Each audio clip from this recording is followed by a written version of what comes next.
Since it's creation versus evolution, so you both kind of have an affirmative. Who wants to start? Any specific? I'll say what I always say. It doesn't matter to me. We can flip a coin or whatever. You want to flip a? Flip a debit card since I don't really have coins on me. Heads or tails? Bankrupt. How did you know? All right, I just flipped it. Heads or tails? Tails. Heads. So I guess it's up to you, TJump. I vote Donnie goes first. I'll take the third. All right, I'll go first. I'll introduce the topic, the debaters, all the fun stuff, and then we'll. So if you're going third, okay, then TRock goes, and then TJump. That'll give you time to finish. Is it pizza again, TJump? No. Pasta dinner? What was that? It just looked like a plate of cheese. Pasta with Parmesan and shrimp. So that's how you stay looking like the Rock, eh? Yeah. It's a nice mug. Too small, but it's nice. All right. Well, I think everything looks good. I'll fix my hair a little bit. Okay, let's see. You double streaming TJump? Yep, we're live. Way to give us a warning. We could have said something that you were away. Just kidding. I don't mind. Okay, gentlemen, sit back, relax. TJump, you finish that protein-filled pasta, and TRock, you take a 2-minute nap. And let me get your graphic up there. There you go. TJump, look at those pearly whites. Photoshop. And TRock, you look so intimidating. You look like the mean one for this one. It's supposed to be TJump. I've heard that a lot. I don't have much of a sense of humor, so people say that all the time. Okay, gentlemen, we're going on mute in 3, 2, 1.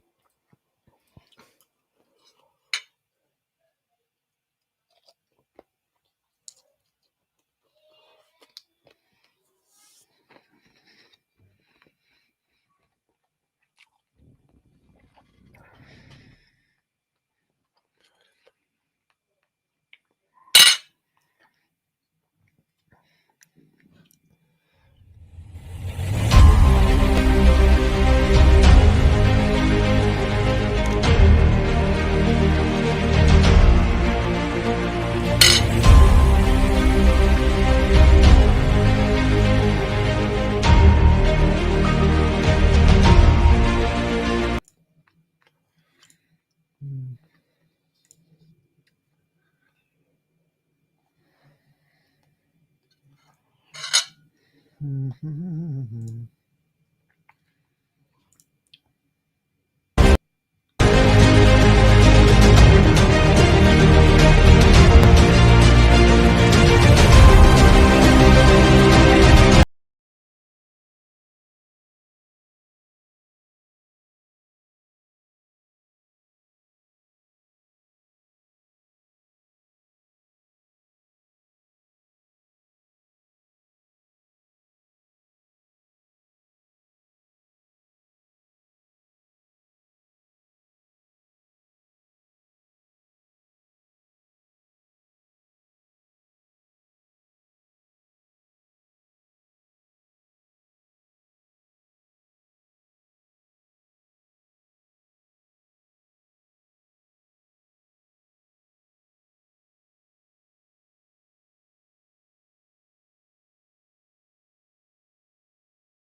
All right, here we go. We are live. Welcome, everybody, to Standing for Truth. My name is Donnie B., and I am your host and moderator for tonight's much anticipated debate between TRock and TJump. Battle of the T's tonight. Two seasoned debaters duking it out, with TJump increasing his power levels already with that beautiful looking shrimp pasta dinner. Gentlemen, thank you so much for being here and giving us your time for this epic showdown. What's going on, gents? Nothing. Potato. Nothing Good at all. evening, everybody. Living the dream. Another day in paradise. Well, gentlemen, why don't we kind of break the ice, get to know you guys a little bit before we get into the opening statements. TRock, let's start with you. TRock, how you been? A little bit about yourself. Go ahead. I've been good. Things slowed down for me a lot since the summer heat wave, so I have a little more free time here and there. Still have lots to do, but yeah, my position is young Earth creationist. I'm here to defend the literal history of Genesis and demonstrate to the audience that the biblical position is logical, sound. It's the most rational position to hold, and it's demonstrated by a high level of consistency in science and engineering and history and pretty much any venue you want to go into. So thank you to the audience for tuning in. Appreciate the support. Thank you, Donnie, for hosting us. Always do a really good job on production. And thank you, TJump, for joining the conversation. TRock, I appreciate the introduction. I do have the relevant links posted in the description box for people to see more from TRock. So some of your past debates listed there, as well as TJump. TJump, thanks for being here. A little bit about yourself, a little bit about your channel. Still selling bathtubs. I grow potatoes in the bathtubs now. It's much more profitable that way. That's impressive. Hope you're selling lots of potato growing bathtubs. That's impressive. Okay, well, let's go over the format for tonight's debate. Specifically, we are debating creation versus evolution. So the good old classic creation evolution debate. Format, 12-minute opening statements, followed by 8-minute uninterrupted rebuttals. And then we're going to have a free-flowing discussion where the debaters, TRock, TJump, will be discussing points related to the topic. Then a 5-minute concluding statement. And then, as always, this is where we get you guys in the audience involved. We're going to have roughly a 25-minute audience Q&A. Just make sure you're tagging me with your questions at Standing for Truth, and that way I won't miss them. All right. Well, with that out of the way, we're going to hand it over to TRock. TRock, whenever you're ready, you've got 12 minutes for an opening statement. And let me get the timer ready. The floor is all yours. Thank you, Donnie. I'm sharing screen.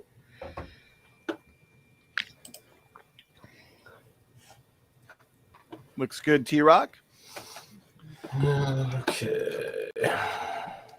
Put this on full screen real quick. Okay.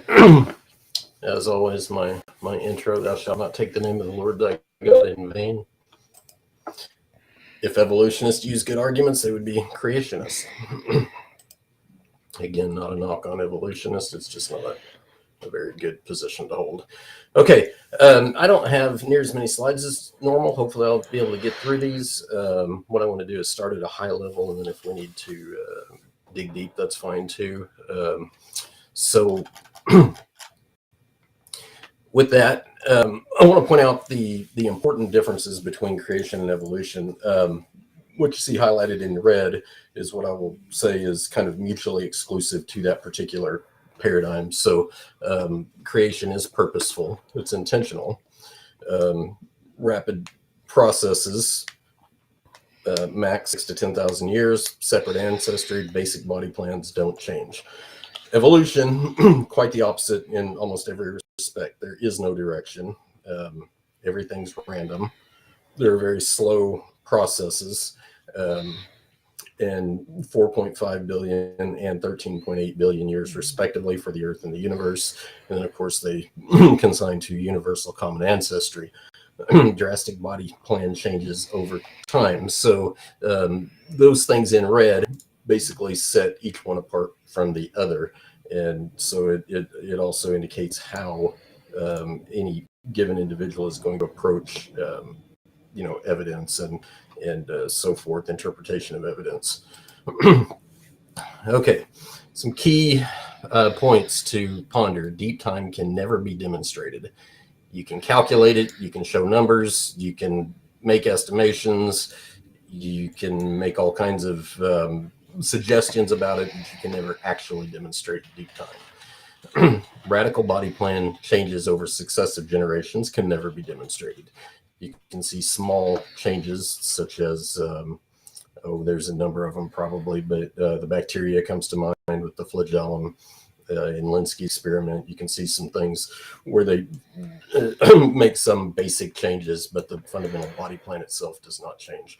And it can't be demonstrated, kind of ironically. If it could, and if somebody says, yes, we can, if it could, what it really demonstrates is that you don't need deep time to get radical body plan changes.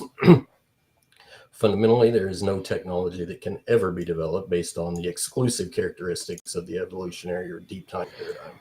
So we can go back up one and just try to imagine what kind of technology are you going to develop that needs 4.5 billion years or even 10,000 years? The answer is none. It's completely useless to today's living population. Universal common ancestry, you can't develop any technology whatsoever that demonstrates that. And if you could, it basically is a demonstration of both intelligent design and processes. Drastic body plan changes over time. You can't demonstrate that in any meaningful way without, again, basically just showing that intelligent design is required and deep time is not required. So we'll talk about converging lines of evidence and the differences between the two positions. Creation timeline is based on independent methods that aren't calibrated against each other. That's very important. And that word independent is kind of the key here. Cold subducted slabs, referring to subduction zones into the mantle. Earth's magnetic field decline, ocean salinity, lunar recession, population metrics, dinosaur soft tissue, presence of carbon-14. Each one of these can be basically treated completely independent of the other, and they all converge on limits to how much time could have passed since the beginning of the so-called evolutionary process. Compare that to the evolution timeline. It's based on dependent methods that are calibrated against each other. So carbon-14, and I've tried to list these roughly in the order of the way they're typically used, basically going from most recent history to most distant history in the past. But carbon-14 for very, very recent history, it's fairly well understood that carbon-14 is decently reliable up to, 4,000 or 5,000 years or so. And when you get beyond that, you start having to reach out to other methods. Obviously, when you get up to the 50, 60,000 year range, carbon-14 completely falls off the radar and you have to start with something else entirely. Oxygen isotopes, kind of the same thing. It's got this prescribed range that it's good for. What it's not good for is very, very short term. Very, very short term dating, and it's not good for very long term dating either, as in tens of millions, hundreds of millions of years. As far as I know, it's really restricted to tens of thousands of years. VARV's kind of in the same class as oxygen isotopes. Ice cores, sort of the same. You could argue that somebody is using them, beyond several tens of thousands of years. But it's still the same basic idea. Radiometric dating, non-biological, not counting carbon-14 here.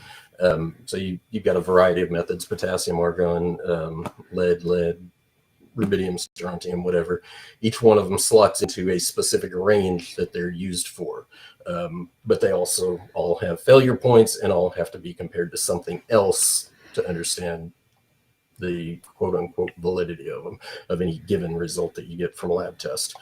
And then of course there's geology, which as far as I know, geology actually goes into dating beyond what any current radiometric methods do. I'm willing to be proven wrong on that. I'm not positive about that, but I'm pretty sure that is the case, is that geology is kind of the reference point for extremely deep time, even where the Earth is concerned. Okay, creation versus evolution, design in nature. The big question everybody has to ask when you're comparing these two paradigms is why homologies? If it's designed, why would they be similar in any way? I think this graphic here kind of says it all. Look to the left here, and you see homologous structures across a wide variety of animal life, including people. So you've got penguins, alligators, bats, human again, cat, whale, bat. But the reason is right here, it's migration. There are design principles that work, and there are design ideas that don't work. So in modern human history, we've developed automobiles with wheels. We've developed, trains, even airplanes have wheels. Just about any vehicle that travels outside pretty much has wheels. There are obviously a few exceptions, things that go on the water, for example, and then there are things like hovercrafts and whatnot. But the wheel is the most versatile, allowing you to go the most places.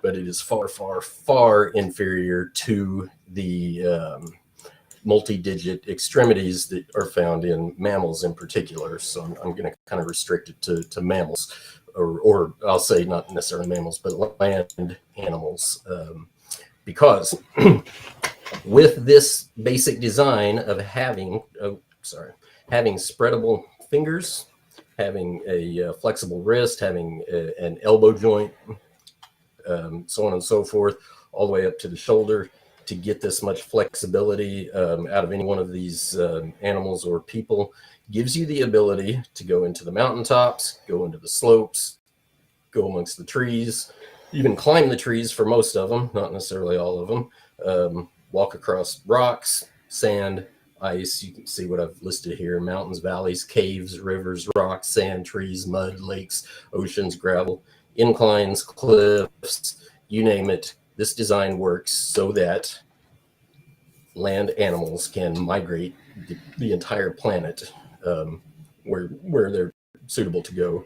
There are restrictions for any one animal type, of course, so you don't necessarily expect like a white-tailed deer to go into the deep snow of Alaska or something like that. But everything has its limitations on what it can do and can't do. But the greater point here is that you must have this type of structure. If you tried to have such a thing as a biological entity that had something like a wheel on it, it would not be able to go hardly any of these places. It would be extremely limited. So if an evolutionist can come up with an idea for how to derive locomotion that is so versatile without design, I'd love to hear about it.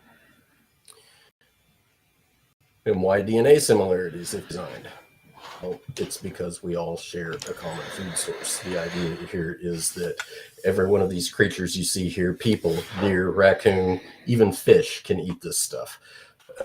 Plant life is basically the common food source. So, of course, in the creation paradigm, plants were created first because they are the food supply, and plants reproduce exponentially faster than any animals do. And so what do these plants provide every one of us, regardless of what life form you are as far as a land animal? They do the same thing for all of our hair, our nails, our skin, our teeth, our blood, our nerves, our muscle, our cartilage, all of our major tissues get the same basic benefit out of this. So when you put the need for the chemical, I'll call it chemical enhancement of biological organisms together with their need to migrate, you get obvious sign of very high level integration in design. So I think I'm going to close with that. I've probably got a few more minutes left, but that will be the gist of my approach. And like I said, if TJump wants to go deeper into some specific subject, I'll be happy to do that too. So I yield my time. All right. Thank you very much, TRock. That was pretty much 12 minutes. So all worked out nicely. TJump. Now we're going to hand it over to you whenever you're ready. You have up to 12 minutes. Floor is yours. Cool. You play the video again? It's in the chat. No, you can play it from your end. I'm doing things on my end. I don't want to play it from my end.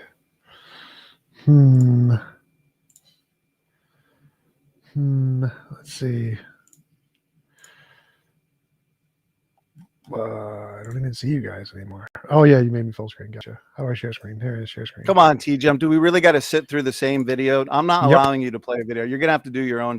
Nope. Or I'll shut this debate down because I'm putting my foot. Listen, we're not coming into debates for you to just play the same video that you played last time. That's it's up to that's you. the evidence. So if you want, you can. No. If you want, you can just skip your opening. You want to skip your opening? I want to play right the video because that's good evidence. No, you're not playing the video. You're not Yeah, playing I'm the video. playing the video. No, you're not playing the video. Playing the video. No. Yep. No. Yep. I'm putting my foot down. Yep, playing the video. It's got to happen. You could put the video in forfeit. the. I mean, if you want to forfeit the debate, that's fine. But if you're like just not going to let the opponent play the evidence, like. Well, I think it's a silly way to debate. But if you want to, TRock, it's up to you. It's your debate. If you want TJump to have another lazy opening statement because TJump probably can't understand, 90% of the words Jackson Wheat's putting forth in his video. So it's up to you, TRock. You want TJump to play a video for his opening? I'll be honest with you. I'm not typically. I'm super easy to going on just about everything. I think you know that, Donnie. But I really don't like the video openings. The whole idea is that somebody. I can leave. I don't care. Like if you guys don't want to look at the evidence because you're biased, that's up to you. But hey. No, I mean share the evidence, but I want you to share the evidence, TJump. I mean, why are you so lazy? That's what the video does. So play the video. So what lines of evidence does the video play? You'll see it if Chromosome you play the 2 video. fusion. Play the video. Tiktaalik, Archaeopteryx. So if you're not going to take my evidence, I'm just going to leave because this is just a waste of my time. If you're not going to take the evidence I'm providing. Well, that's fine. That's fine. I'm a busy man. I got a lot to do. Okay, so if you're done, then good. Play the video or I'm out. It's up to T. It's up to T. Play the video or I'm out. Just tell me what to do. It's up to TRock to do. I'll tell you what. Let's compromise. TJump. Do 3 minutes of your video and then you do your own presentation. Nope. Of whatever. I'm not compromising. I'd let you have 12 minutes of all your nonsense. So I get 12 minutes of actual science from an actual scientist. Oh, Jackson Wheat's an actual scientist? Yes. Okay. So what's his PhD in? You don't need a PhD to be a scientist. There's lots of scientists that don't have PhDs. Okay, so I'm a scientist. He has a degree. TRock's a scientist. No, you guys are not scientists. You guys are creationists.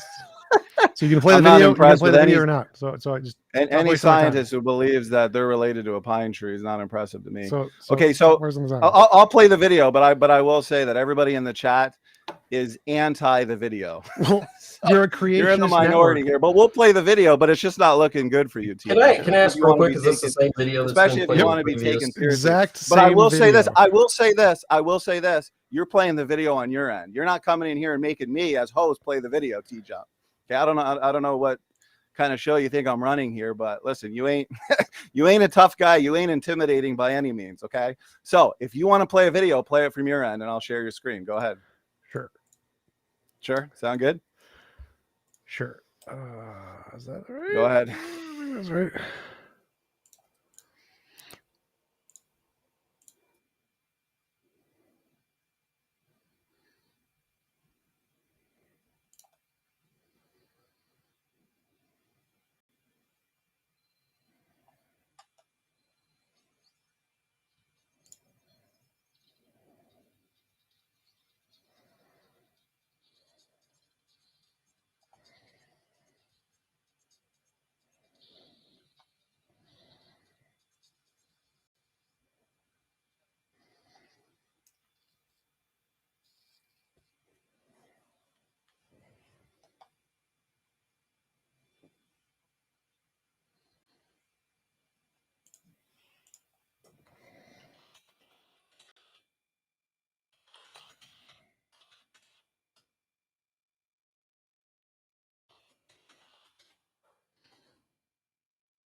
Anything of your own words, sir? Yeah, I mean Or- that or one video reference there? debunks all of creationism. It's just here's evidence from evolution making novel predictions, and therefore you lose. It's that simple. One model makes novel predictions that are successful, and the other one doesn't. Game over, bro. Game over. All right. Well, very entertaining and original opening statement. I do appreciate it. TJump, I do appreciate all the work, effort, time, and energy put into that opening statement. So Hey, it's why we pay you the big bucks. Why we pay you the big it's bucks. true. Okay. It's So true. now we're moving into 8-minute uninterrupted rebuttals. TRock, we'll start with your 8-minute rebuttal. And then I'll make sure to, I see Jackson Wheat backstage, so I'll make sure to bring him in for his 8-minute rebuttal. So TRock, whenever you're ready, floor is Give yours. me Go 1 ahead. second. I've got to do something real quick. It won't take but a second. Nope. No worries. Okay. As TRock is doing that, I will remind everybody this is another debate marathon week. So tomorrow we will be back here at 9 o'clock. Charles Jennings and Merritt, who goes by Crimson Air on YouTube, they'll be debating soteriology, free grace versus conditional security, 2 Peter 2:20. What is the proper exegesis of 2 Peter 2:20? Then the very next day, we'll have a debate between CJ Cox and David Preston. They'll be debating are modern English translations dangerous and trustworthy. So stay tuned. Lots more exciting debates coming your way. TRock is back. So TRock, whenever you're ready, the floor is yours. Go ahead. Okay, thank you, Donnie. I think that entire video can basically be debunked in just a few words, so to speak. So I'm probably not going to use anywhere near 8 minutes here, but essentially, I kind of pointed this out earlier in my presentation. In order for you to consider any one prediction, and I'm speaking whether we're talking evolution or creation, it does not matter. For you to make predictions that are relevant to this conversation, you need to use the principles that are exclusive to your paradigm. So, and that is exactly what that video did not do. It used a whole bunch of principles that actually cross the lines between both paradigms. And so let me share my screen real quick so I can give, yeah, there we go.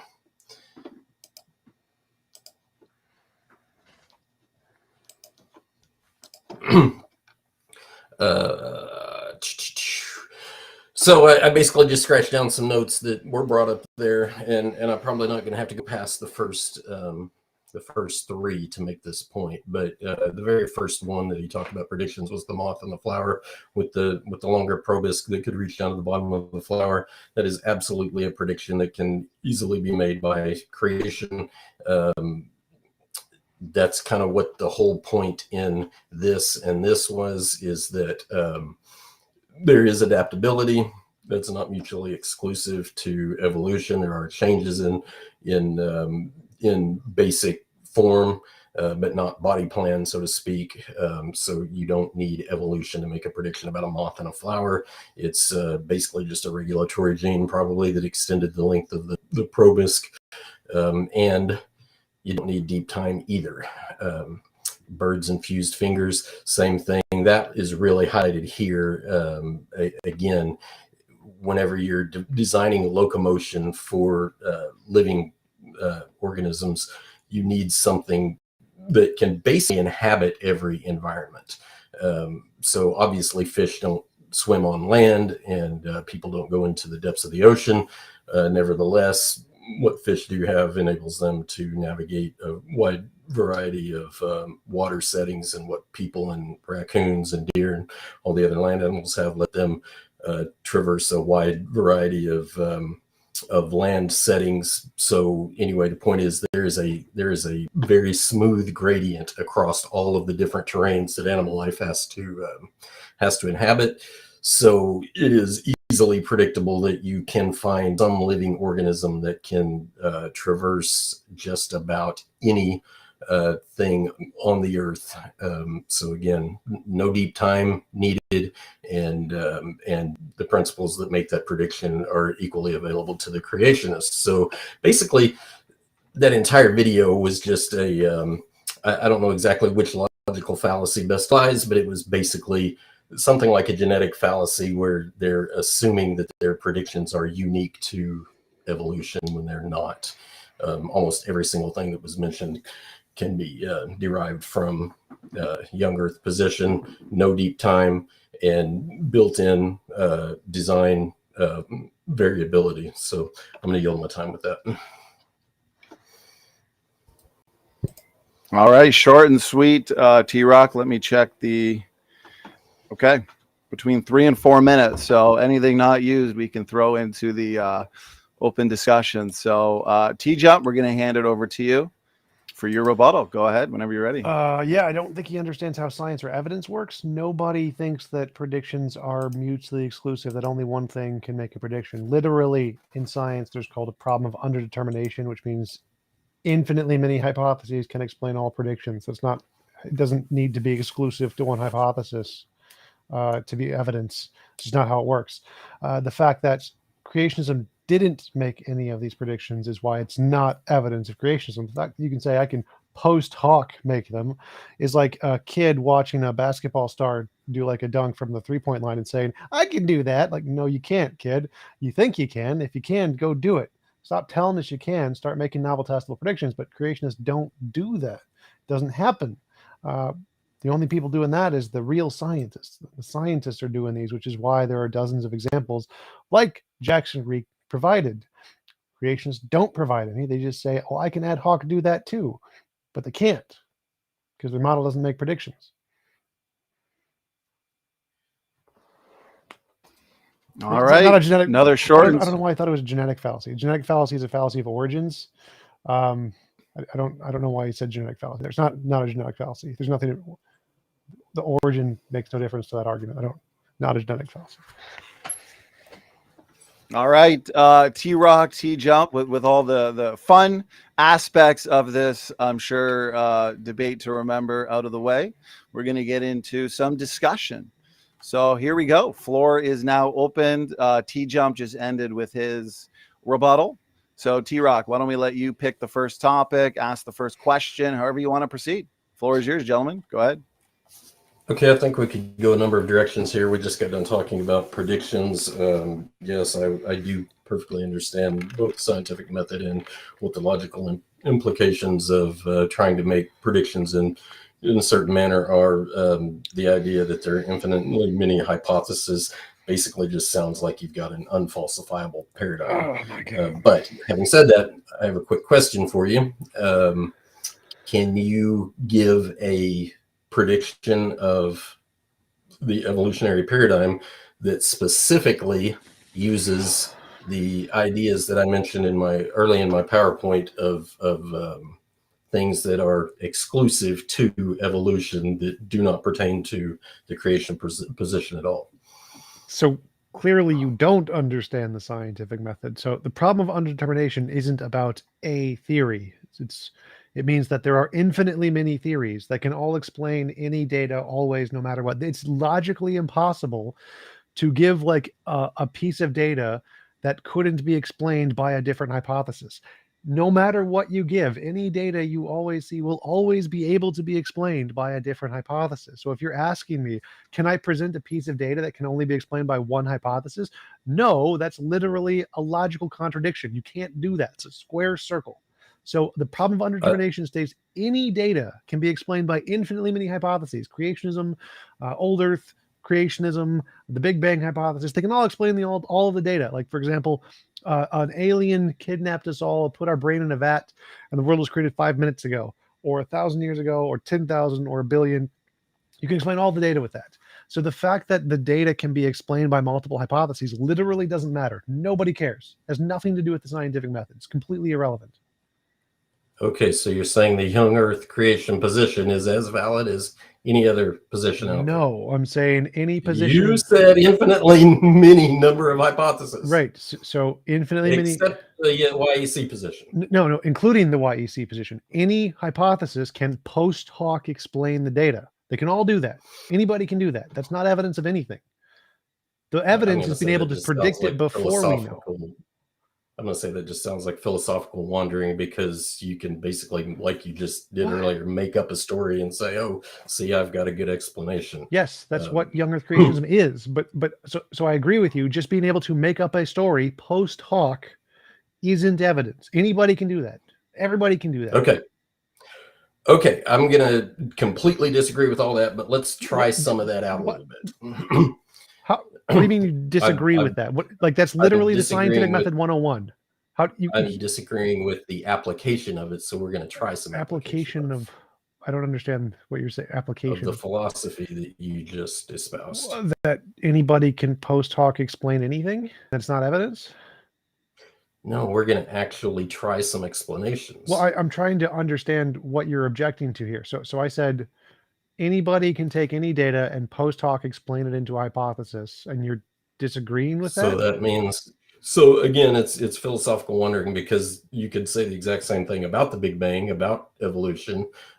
Yes, I literally am. I'm saying so it can basically fall into the same trap. Every hypothesis. It is everyone just some made up hypothesis. Right. So anyone can look at data and make it fit their hypothesis. Everybody. Big Bang, young Earth creationism, magical leprechaun part of the universe, everybody. That's why post hoc evidence isn't evidence. So let's try that. Try what? What do you say? I guess so. I'm still trying to follow what you're disagreeing with here. I don't understand what you're disagreeing with.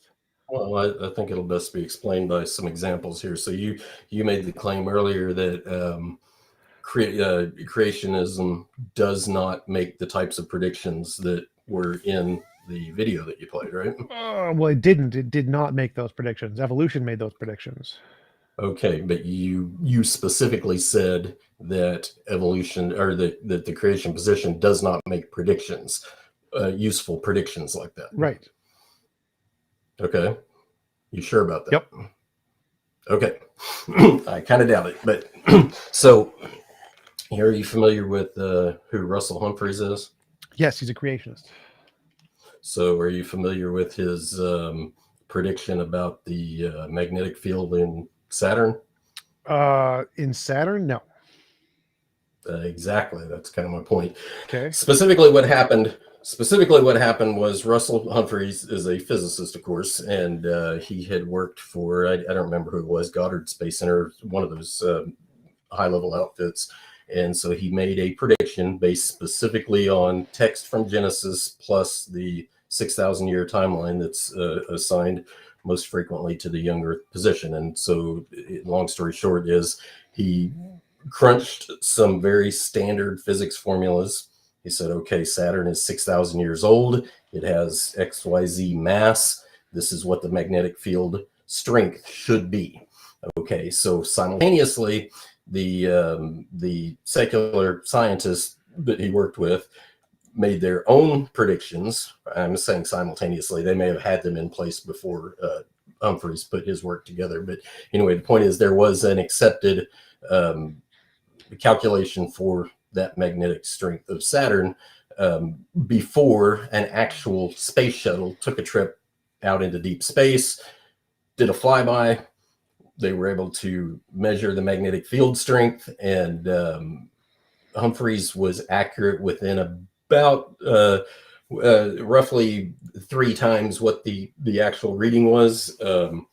But the secular scientists were off by several orders of magnitude, as in like 3 or 4 or 5 orders of magnitude that were. Oops.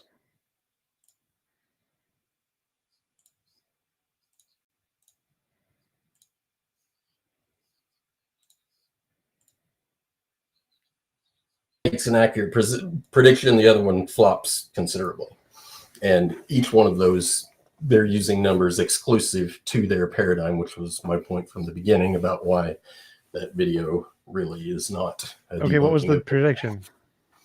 What was the prediction? I just told you. The actual field strength of Saturn. What is it? That's what he predicted. He calculated it, said it should fall in this range. The secular scientists made their own calculations, and they said, no, it should fall in this range. They did a flyby. Right. So I'm asking you to explain. So, for example, predicting in evolution, one of the things was the double-hinted jaw joint. They said if evolution is true, then we would see that the double hinge was evolved from the single hinge, and we'd see a progression of fossils that had one with the double hinge to the one with the single hinge. And if it happened over millions of years, we see them in separate locations across geological scales, and then we found them exactly in that location. So explain to me how you get from creationism to magnetic field of Saturn has this much power. Okay, so you kind of said it for me. You said that this prediction about the double hinge jaw joint happened over how many years? Millions. Exactly. That's the point. So I'm going back to How does Robert Humphreys make a prediction that if the universe was young Earth creation, that Saturn's magnetic field will have a power of X? Okay, again, like I said, the thing that separates YEC from evolution is deep time. So we're independently checking a time scale as an independent test to see if that much time has passed. If a test can be performed that demonstrates that that much time has not passed, it makes the entire idea of anything evolving over millions of years completely bogus. Okay, the question is why would Saturn have this magnetic field of this strength if the universe was 6,000 years old? How do you get from the conclusion it's 6,000 years old, therefore it has this strength? That's what I'm asking for. So how do you make that calculation? Sure, I guess. Like, how do you get to the conclusion that because of the age of the universe, the magnetic strength is going to be X?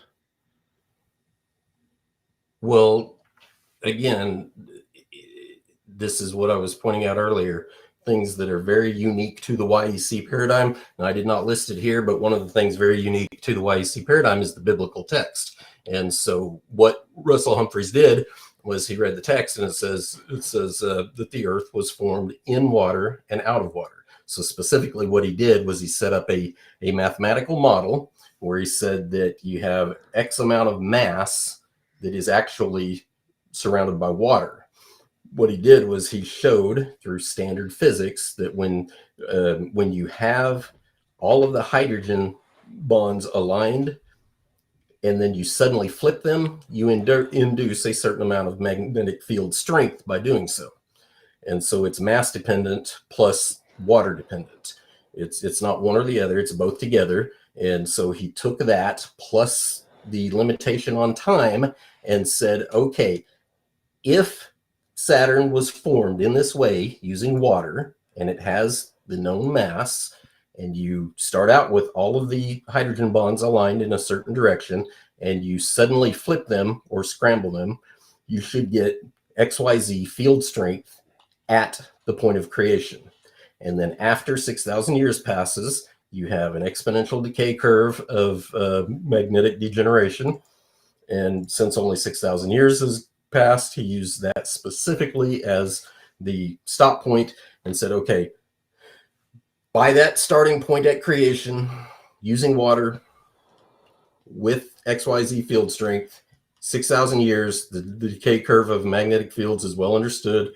We can measure other planetary bodies, the Earth, whatever. So anyway, he makes this prediction, and when they do the flyby, he is very, very accurate, whereas the evolutionary paradigm that did not start with water and does not use 6,000 years as a limitation, he comes up with almost identical to what the actual field strength is. So that's relevant. So that doesn't answer the question. When you try to apply deep time, where do you get it from? That's the big question for everyone. Where do you get the deep time from? So again, you're not answering the question. The question is how did he get to the conclusion that the number, whatever it is, of the magnetic strength of Saturn would be exactly that from the Bible? You're saying he does some magic with some numbers and poof, he gets it. Doesn't help me at all. So I need to be That's like, not what I told you pretty specifically for a layman. I told you pretty specifically. You didn't tell me anything. You said he read the Bible and he said, based on mass and that was formed in water, that it has some magnetic strength. Where does it say what the mass of Saturn is? I said the world was formed in water and out of water. So what does this have to do with Saturn? In the evolutionary paradigm, the Earth was not formed in water and out of water. What does this have to do with Saturn? because that you have to have the water to know how to calculate the field strength starting point. Of Saturn. How do we get world formed in water to Saturn?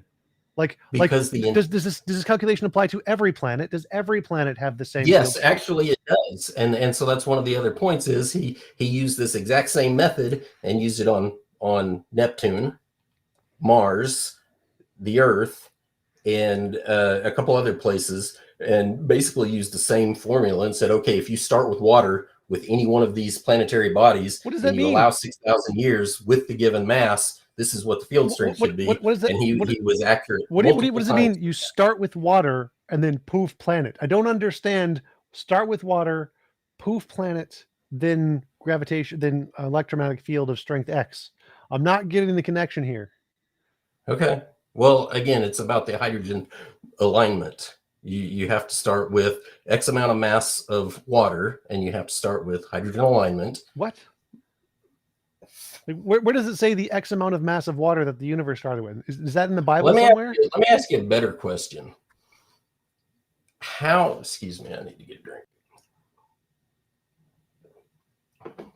What do you think the likelihood of going to the big biblical text, starting with water, taking the known mass, taking the known decay curve for magnetism in planetary bodies, and putting it together and accurately predicting something would be? Very low.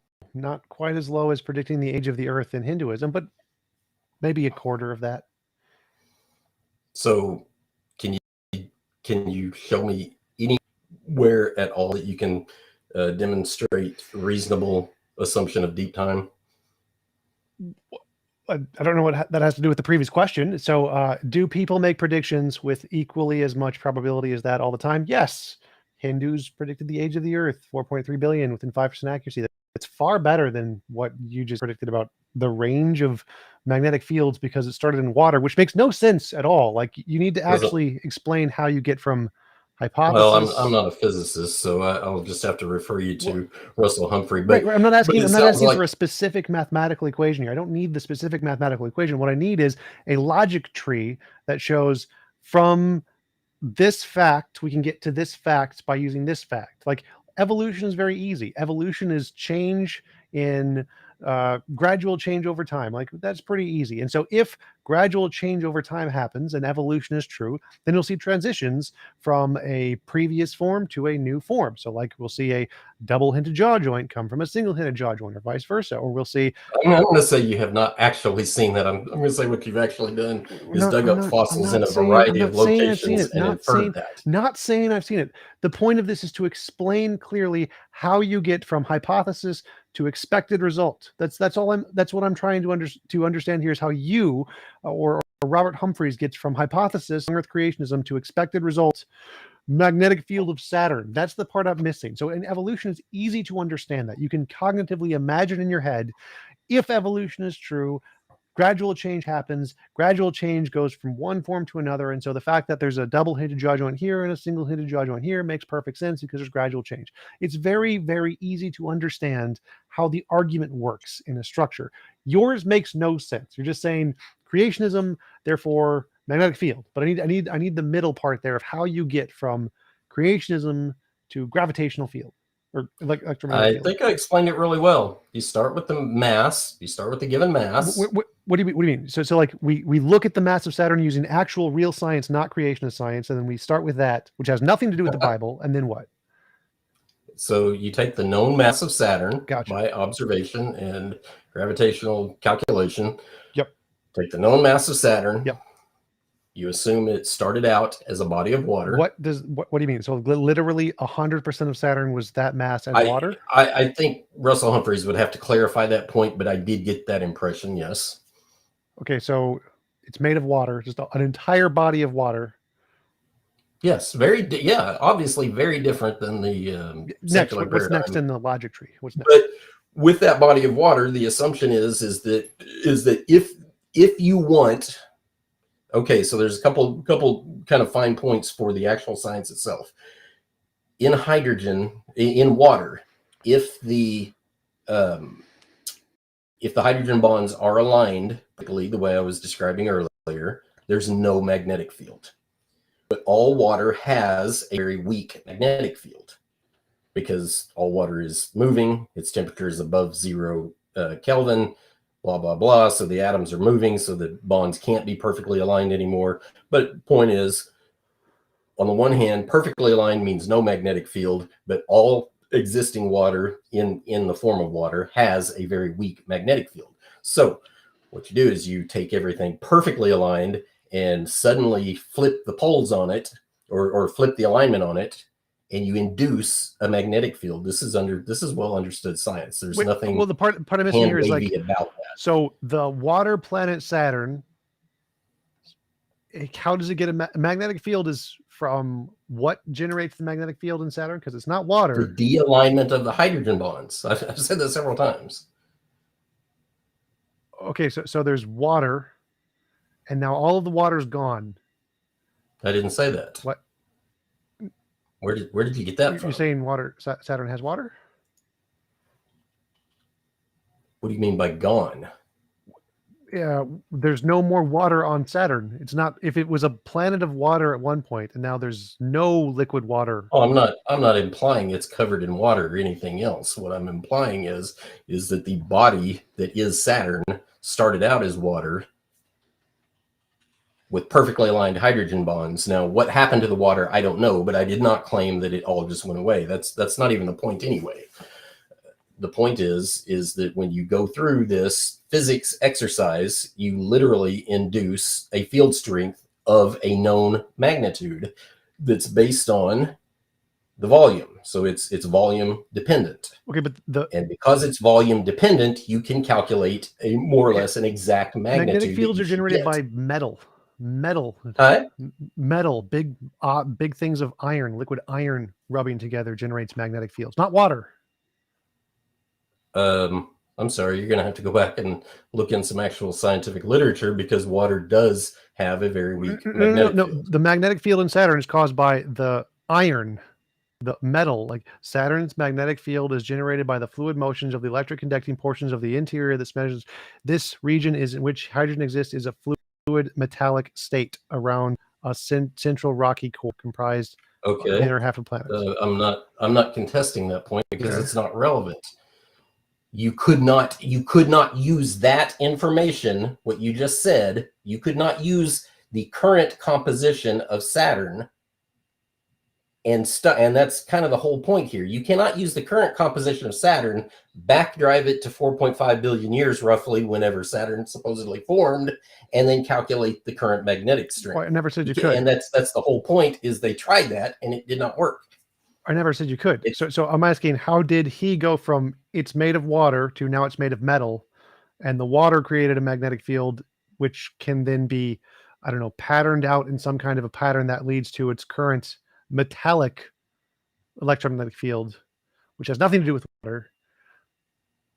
And so it seems like, let's say if I made a prediction that Saturn has an electromagnetic field of X, and I'm right, but I said it's also made of cheese. That's wrong. Well, then the prediction is wrong. It is a wrong prediction. So if his prediction is somehow it started as water and then converted to something that said nothing, not at all water, his prediction is wrong. Just like if I said Saturn was made of cheese. No, because the other key difference that I did not mention here is that in the YEC paradigm, we have a miracle worker, and so pay real close attention, because this is an important part of magic. So personally, for me, whenever I have these discussions, I am not going to invoke a miracle unless the Bible actually gives warrant to do so. And the Bible specifically says, in the beginning, God created the heavens and the heaven and the earth. And then it goes on to say day 1, day 2, day 3, day 4. Day 4, all the stars, which includes the planetary bodies, are created on day 4, just 3 days after the earth. Okay, so was this something Robert said? Like, so Saturn starts as water, magic, it turns into metal and creates an electromagnetic force, and he's predicting the relationship between the initial water starting condition plus the magic to be able to conclude that it has this exact magnetic field? Well, no, I mean, that's a good question. The thing about iron is virtually all iron has a magnetic field as well, too, right? Sure. But what's the magnetic field strength of a chunk of iron floating in space at 3 degrees Kelvin? Negligible, nothing. As long as this is Exactly. So where did Saturn get any of its iron from? gravity causing it to like be crushed. So the gravity causes it to be crushed together into a liquid because it's hot and melts and moves. And now, see, here's where you're going to need a miracle, but you don't have one because you have no miracle worker. Because planets, I understand that the paradigm is that there was this debris disk floating around the sun, and then you get some coalescence, right? That's how planets form. Yeah. Right? Yeah. You get some coalescence. Eventually, things start kind of coming together to form what they call planetesimals, pre-planetary bodies, right? Yeah, gravity's the thing. Yes. Has anybody ever seen anything like that happen in space? Yes, we literally watch it all the time through telescopes. Where at? The Kuiper Belt. We can see things get merged together all the time from those. We can watch. I'm going to say no because I've read enough astronomy to know that you don't actually see most of what you try to look at out there. It's a very, very difficult to look at. We see things smashed together. Yes, we see a lot of things smashed together. We see things smashed on the moon together, right? I'm gonna call major bluff on that, because if we did see such a thing, we would certainly have live videos of it. They're called meteorites. Yes, we do. Do they form planetesimals when they smash together? They add mass, yes. So things hit other things, and then the mass is added, and then other things continue. And they also take away mass. What? So you think that every collision must subtract mass? I didn't say that. So some Are you saying every collision builds mass? Yes. No. I mean, I think literally they have to. Like literally every collision is going to cause collisions ricochet. Some collisions ricochet. Some collisions hit, ricochet, and basically eject more mass than what the initial impacting body had. Right, but they still add mass to one or the other because it's going to get ejected and then fall back Sometimes in. they just fly apart. And then fall back together eventually because gravity is a thing. That's another major problem with the evolutionary paradigm. So let's say collisions at a low enough speed will clearly combine, right? Like if we drop two objects, they fall together. That's one of the problems is the low enough speed. Like where do heavy elements come from? Heavy elements above supernovas. Lithium. What does this have to do with supernovas? What does this have to do with the topic? Well, you keep talking like you understand planetary formation, but you got to get the dirt from somewhere, right? The dirt. The heavy rocks, elements. You mentioned heavy elements. Heavy elements are a result of supernovas in stars, which I don't know what that has to do with anything we were just talking about. But my argument was that rocks hit, and if they hit at a low enough speed, they connect and grow. They hypothetically bigger. That can happen. I'm not saying it can't. That's not the point. And there's lots of them all over the place, like the Kuiper Belt, a bunch of rocks of all kinds of sizes, and they tend to be getting bigger because they combine. So I see your hands waving. Yes. I think that's kind of what you're doing here, is giving a hand wavy. Yeah, because it's so insanely just basic and easy to understand that yes, rocks hit and combine, and this is a thing, and we see it in space. I'm not arguing that they don't. Okay. What I'm saying is, well, isn't that I thought that's what you were arguing, because you're saying that you're not seeing when you talked about the Kuiper Belt. What you're not seeing is actual planetary bodies form. I'm not in. You might see a couple random collisions. I kind of doubt that too, though, because deep space is kind of dark, and I seriously doubt you're seeing very much outside of our solar system. I'm not following your logic here. So rocks combine and they get bigger, and you're saying they're just not going to get to the size of planetoids or something? Like if they're going to combine, well, I think you have to back it up a little bit. You have to have a mechanism to have rocks moving slow enough so that they don't destroy each other when they do collide. Like in the Kuiper Belt, they're all moving relatively the same speed. But why are they moving at that speed? That's kind of the point. This is kind of like a root cause analysis where you start at point A and go back and say, why did that happen? Why did that happen? The first problem is you have to get them at the right speed. Well, they are at the right speed. At the Kuiper Belt, they are at the right speed. How did they get that way? What does that matter to your first objection? My point is that the evolutionary paradigm can't explain how they got to that speed. Gravity is how they did that. It's very easy to explain that. I don't understand the problem. That's not how.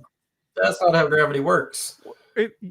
So large, massive objects exert force on other objects, and if they're traveling next to it, it gets pulled together, slowing it down. No, you just took a giant leap forward past a whole bunch of necessary steps. Is my point. What gravity Okay. slows? What steps am I skipping when I say gravity slows stuff So down? humor me for a second and let me kind of step you through it as quick as I can, then I'll let you respond. Okay, star explodes. Heavy elements come from that, right? Sure. Okay. How fast are the projectiles moving from an exploding star? All different speeds. Like, by and large, the vast majority of the mass is moving at a very, very high speed, well above what any planet in our solar system is currently moving. Sure. Like orders of magnitude. So, sure. Very first star explodes. What slows any of the projectiles down? Other stars.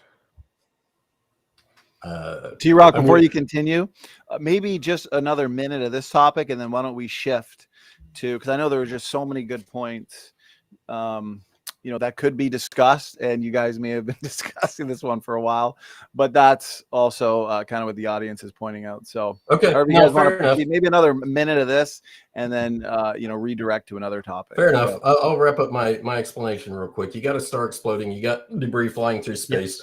Yes. Stars are not going to slow it down the way you think it is. Either they're going to impact, sucked in by the gravity and get burned up and not become a planet, or wait, that's slowing it down. In most cases, they're going to miss the star completely. Or if they can be influenced by the star's gravity, chances are they're moving so fast and they're not close enough anyway that it's basically gonna change the projected path that they're on, but it's not actually going to capture anything. Because if it does get close enough to capture, it's going to be whizzing around that star super, super fast, and the actual linear velocity is not going to be decreased significantly at all. So we can literally see this. Physics tells you, like, we can literally see supernovas happen in space, and we can see that when the supernova happens, the debris is curved by a galaxy, other stars nearby. Yeah, the gravity pulls it into the other galaxy. Like, it's not going past. The vast majority of it is going into the other galaxy, into a nice little ring formation on the edge of it. So are you telling us that you've actually seen some of this debris captured in the orbit of a star? We see that's lots of examples of that, literally from Hubble and the new one. Yeah, probably. I think not. I think you're going to have to actually bring that evidence that you saw debris captured in the orbital path of a star. Oh, okay. Of a star, not a galaxy, a star. Wait, galaxies are just a bunch of stars. Why is that a problem? Because planets form around stars, not galaxies. What? So star explodes, sends matter in all directions, and that matter has to be slowed down by something. There's other matter in the form of other stars and other rocks, planets, white dwarfs, neutron stars, black holes, and they pull on that stuff to slow it down. And it gets pulled into the galaxy, which is just a collection of a whole bunch of that stuff. And it slows it down enough so that it gets trapped in the galaxy. I'm not sure what the problem is here. Me saying it's a star rather than a bunch of stars isn't a difference. You keep saying slowing down, but I'm trying to explain to you that it's not slowing down the way you think it is. What? As a matter of fact, a large star, if some piece of debris is flying by very fast, what that star is actually going to do is speed it up. And all you're going to do is change the direction, and you're not going to meaningfully decelerate the actual linear velocity of the star. In order for gravitational acceleration to work, it has to go through a very precise angle through the gravitational field. Of all of the different degrees it could go through, it's incredibly small percentage will actually get sped up. The vast majority will get slowed down in any direction. Like 99.999% of it all going to get slowed down. Okay, well, the vast majority is going to miss the stars completely because in the early universe there weren't that many stars to begin with. So anyway, let's move on. Let's go look at some other ideas where you think you can see deep time, specifically here on Earth. Do you have any other predictions that we can talk about? In the geological column where evolution takes place. So can you point out to me where you can verify deep time happens in the supposed geologic column? Well, I found a picture for you. Stars exploding in dusty galaxies, and we can see them. There you go. And so we can actually see the picture of the dust from a supernova, and it's being curved for some reason. Explosions don't curve, which must mean I'm right, doesn't it? No, because you missed one of the key ingredients. I told you it quite plainly that a star can change the trajectory path. That's a no-brainer, obviously. So things fly by the Earth, and that happens all the time. There's nowhere near the mass of the star. That's not the only mechanism you need. You need more than just change the trajectory. If it can curve it like 45 degrees and still be trapped inside the rotation of the galaxy, that's stopping it. That is so much that it's going to fall back in on itself. That is a stopping. No, it's not. Everything's flying apart.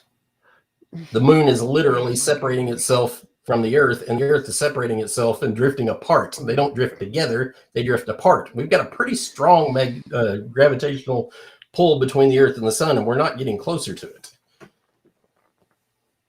Actually, I think we are, but it's a different topic. No. It's irrelevant. Okay, so geologic column. Where do you see deep time in the geologic column that alludes to the idea that the fossil transitions that you mentioned are actually the result of a lot of time? Where do I see deep time in the geological column? The amount of time it takes for sedimentary layers to form? Like we can just... and there's lots of sedimentary layers, so we just count them like tree rings? Really? So if you see sandstone, for example, let's say it's 30 meters thick. What's the deposition rate? I have no idea. Okay. Let's say it's 30 meters thick and it's deemed to be, I don't know, 100,000 years old. What's the deposition rate? What does it have to do with the topic? Well, I mean, you don't have to give me a number, but it could be calculated hypothetically, right? Sure. Because what you're saying is you're getting a very slow, continuous deposition of the exact same material over hundreds of thousands of years. I'm not sure how that works either, because that's not anything anybody has ever observed in real time or could observe. What are you saying doesn't make sense there?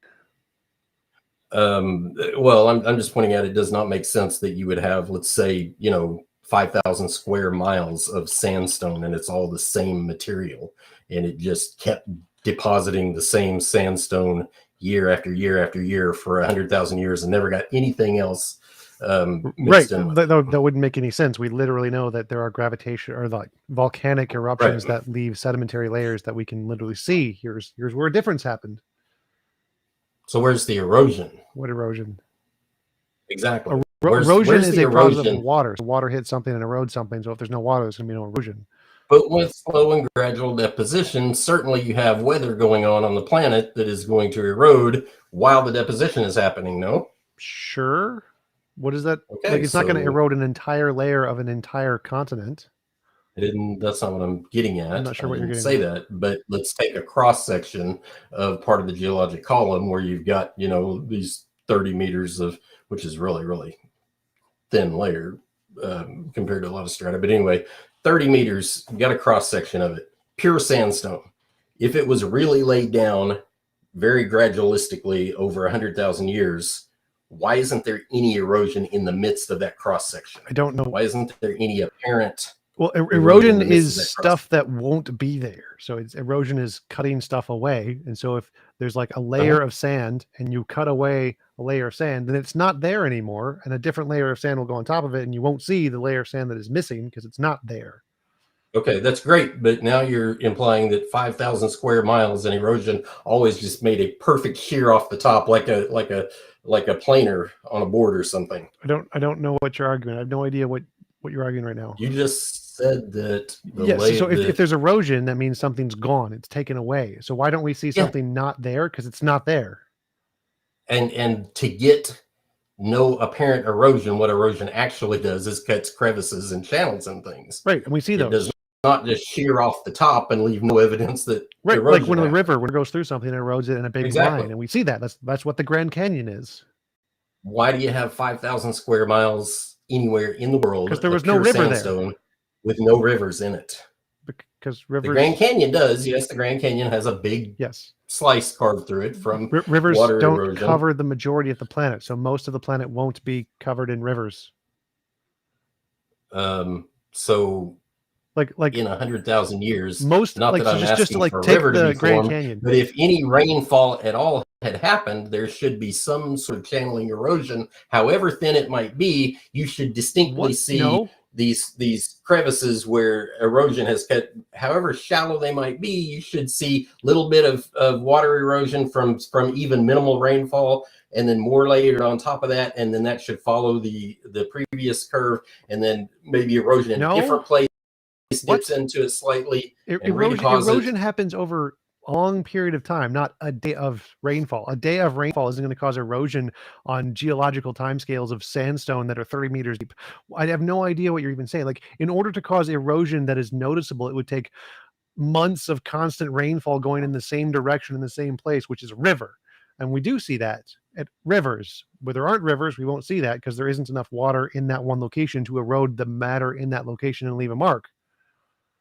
So one of my favorite examples of this is a map I brought up in one of my previous debates of the U.S. It's an elevation map, is all it really is, but it shows that like the western half of the U.S. is on average at a significantly higher elevation than the eastern half of the U.S. Now, what's interesting to me about that is that you're kind of just throwing erosion out there and saying, oh, erosion removes stuff. Well, obviously it does, but there's a specific geometry you get from annual rainfall erosion, and there's a specific geometry you get from trade winds erosion too. Neither of those are apparent in many meters of sandstone deposits across the world, but because they aren't everywhere. So in this, I don't understand in this U.S. elevation map that I'm talking about, you've got places at ground level, thousands of feet above sea level, where there is supposedly, there are dinosaur fossils found, but they're found at ground level, and they're a couple thousand feet above sea level. Now, what's the problem is, if they're dinosaurs at all, they're at least 65 million years old, so is your argument that you must see erosion in every rock layer, or it's fake? I'm saying, well, there is actually, yes, because there's a very specific reason for that too, and it has to do with lunar recession. What? Yeah. Why would you need to see erosion in literally every rock layer?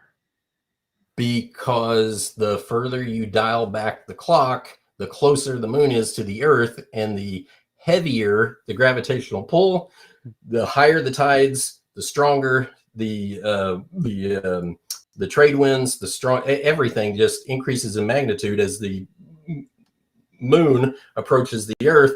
All you're doing is accelerating erosion going backwards in time. So 100 million years ago, the moon was way too close. And by way too close, what does it have to do even with 10%. seeing geological erosion in sandstone? Huh? What does the moon's distance have anything to do with seeing geological erosion in every layer of sandstone in the world? I'm not following your logic here.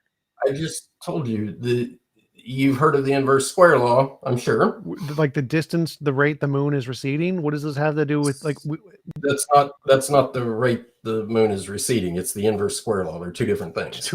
I'm trying to understand which has to do with what in the argument. You're saying the moon is receding, so it has. And I'm trying to tell you, but you're going to have to listen for a second, because the moon, if it's 10% closer, take the inverse square of 0.9, and you can calculate what the actual percentage increase in gravity is. 10% is too much. So the moon is currently some 240,000 miles away from the Earth, so 10% would be 24,000 miles, and so 216,000 miles from the Earth. It's still way out there, but at that 10% decrease in distance, you literally get some 23% increase in the gravitational pull, which seriously accelerates the erosion rates on Earth because of what the moon does to the tides. On the rivers, not on everywhere.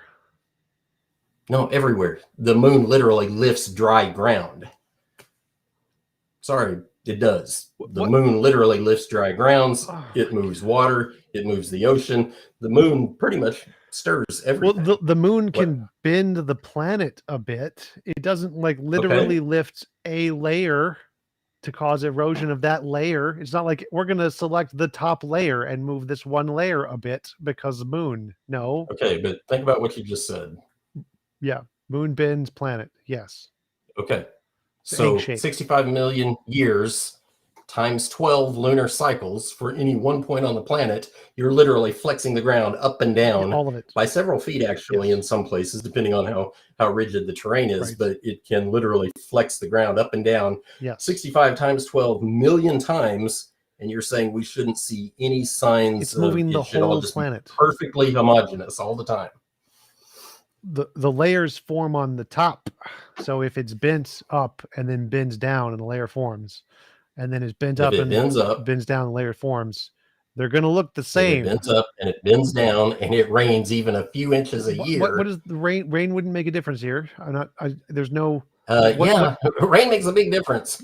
To the rivers where the erosion takes place. Rain does not only happen where there are rivers. In order to make a rain causes erosion where there are not rivers. Sedimentary layering? Sedimentary. What does that mean? So let's switch gears again. What does a sedimentary layer, like dirt isn't a sedimentary layer? If we look at the dirt on our lawns, is that going to form a sandstone layer? Are we going to see the little worm trails in my yard out front in the sandstone layer? Is that going to be there? To answer your first question, does dirt form sandstone? Obviously not. You have to have water, like a global flood or a local flood. Okay, ask the second question. The dirt we see, there's water and dirt in my front yard. Is that going to form a layer that we're going to see in the geological timescale? The dirt in my front yard. Are we going to see the worms and the rain erosion in my front yard in these like geological timescales? In these layers? Well, if you have millions of years, that brings up a whole other point. Where's all the perturbation of the soil? Where's all the paleo soil at? How does the layer form? Like what causes it to remain there and turn into a giant rock? Because there's clearly a difference between dirt and rock, right? They're not the same thing. What's the difference between dirt and rock? How does organic the dirt soil become rock? Organic soil is most commonly from plants breaking down inorganic particles like dust and clay and stuff like that. So plants break that down, turn it into organic soil, so you get a difference in the soil, but ultimately it comes from inorganic material. So like plants have the ability to leach minerals out of solid concrete or rocks or just about anything on the ground. Plants have the ability to leach that material out, so you can get organic soils out of that. But where did the sandstone come from? Sandstone came from water transportation. So like, when we see a layer, if we go to the Grand Canyon, we see a layer. How much of the dirt outside will it take to make one of those layers? How many yards, miles of dirt outside will it take to make one of those layers? None. Dirt doesn't make that type of layer. Whatever material you want. Like so you're saying there's like a ground layer, right? And that ground layer is going to have to accumulate, and then it gets compressed and dried and forced into a giant rock, right? It's one solid rock. It's not like it's dirt anymore. It's not like it's sand anymore. It's a rock. No, most of the sand in the world comes from eroding solid rock. From specifically, I'm asking about the layers. There's basement. not sand. The layers in the Grand Canyon are not made of sand. They are made of rock, right? Okay. But they weren't rock initially. When they were on the top, they weren't rock. It wasn't a rock. It wasn't one solid rock when the sedimentary layer formed, was it? It was sediment. You've got this very foggy starting point. What are you starting with? The layers that you see in the Grand Canyon are quite obviously the process to turn sediment into solid rock is going to eliminate any of the minor deviations you're going to see from worms or tiny little amounts of rain creating like a millimeter of like erosion. But it sounds like what you're imagining. It sounds like what you're imagining is a solid pile of loose rock or a solid pile of loose sediment that hardens over time. Right? So the process to make it from soil, from topsoil to a sedimentary rock, yeah, it's going to harden it, it's going to crush it, it's going to solidify it into a giant rock when it wasn't a giant rock. It was sand. Sand can turn into a sedimentary layer. Ash can turn into a sedimentary layer. It didn't start as a giant rock. The ash from the volcano wasn't a solid rock. Now it is a solid rock. So it went from a non-solid state to a solid state. Okay. But and there's a process. It's hard to do that. Like compressing a bunch of ash to a solid rock is hard, right? It takes a lot of energy to do that. Takes a lot of pressure, probably. Yes, and that pressure is going to eliminate all of the little tiny deviations. Like if a worm crawled through it, you're not going to see that, right? If the rain No, fell and created like a I little, mean, that's obviously bogus What? because we've got lots of soft-bodied fossils Mm. or fossil remnants that come out of some of these layers. Does that mean we're going to see literally every one of them? Do you think we see every one of them? These layers that you're talking No, about, every they're worm, full of every fossils. little worm trail. Do we see every little worm trail, or is it like very rare that we see those? It's rare because Very the rare. process that you described did not happen. What?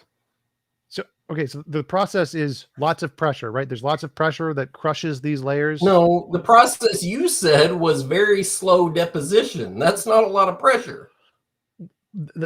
That's the start. It doesn't go from very slow deposition to solid rock. How many thousands or Oh my millions God. of years? This is not hard. This is not hard. The process to turn like topsoil into a sedimentary layer takes lots of pressure, lots of time, and it crushes any small deviations. You're not going to see little small deviations except in rare cases where we're very, very lucky. It's just ridiculous. What's hard to expect. about it is you're jumping your right argument past was so necessary dumb. mechanisms. You said that every single inch of every single place of the planet layers would see erosion, which is stupid. It's like saying we're going to see. I did not say that's not exactly what I said. Okay. Erosion in general is it's all but absent from a hundreds of millions of years timeline. It's all but absent. There's like very little evidence of erosion over long periods of time, even very slow erosion. Except for like rivers and the Grand Canyon, where there's lots of evidence of it. So erosion is a weak force. Yes. It takes lots of energy to make any significant change. Like a worm, erosion makes less impact on the dirt on the ground than a worm does. We don't see worm trails because the process to create the layers crushes any of that kind of tiny detail that we would see there, except in extremely rare cases. So the fact that we don't see this extremely tiny detail in the vast majority of places makes perfect sense. Your argument is dumb. No, you kind of missed the point where you started out talking about this very slow deposition rate, which had literally that's how they start. Worm. So here you've got this worm in the ground. He's dead. What?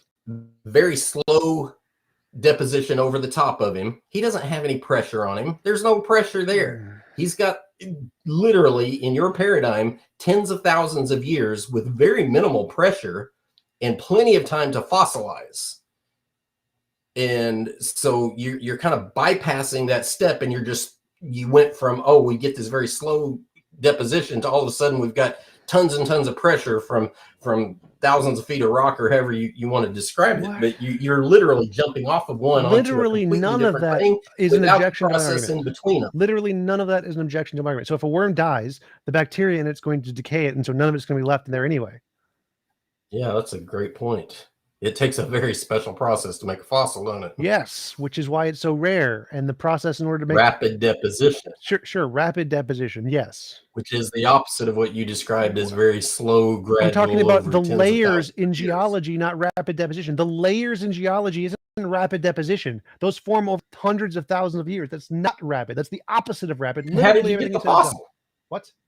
I'm not talking about get the fossil. I'm not talking about fossil. I'm talking about the geological layers, the layers in the Grand Canyon. Every layer. Those are not fossils. Those are not like fast deposition of things in one location. That's a bunch of time building top ground soil and turning it into a giant solid rock at the bottom.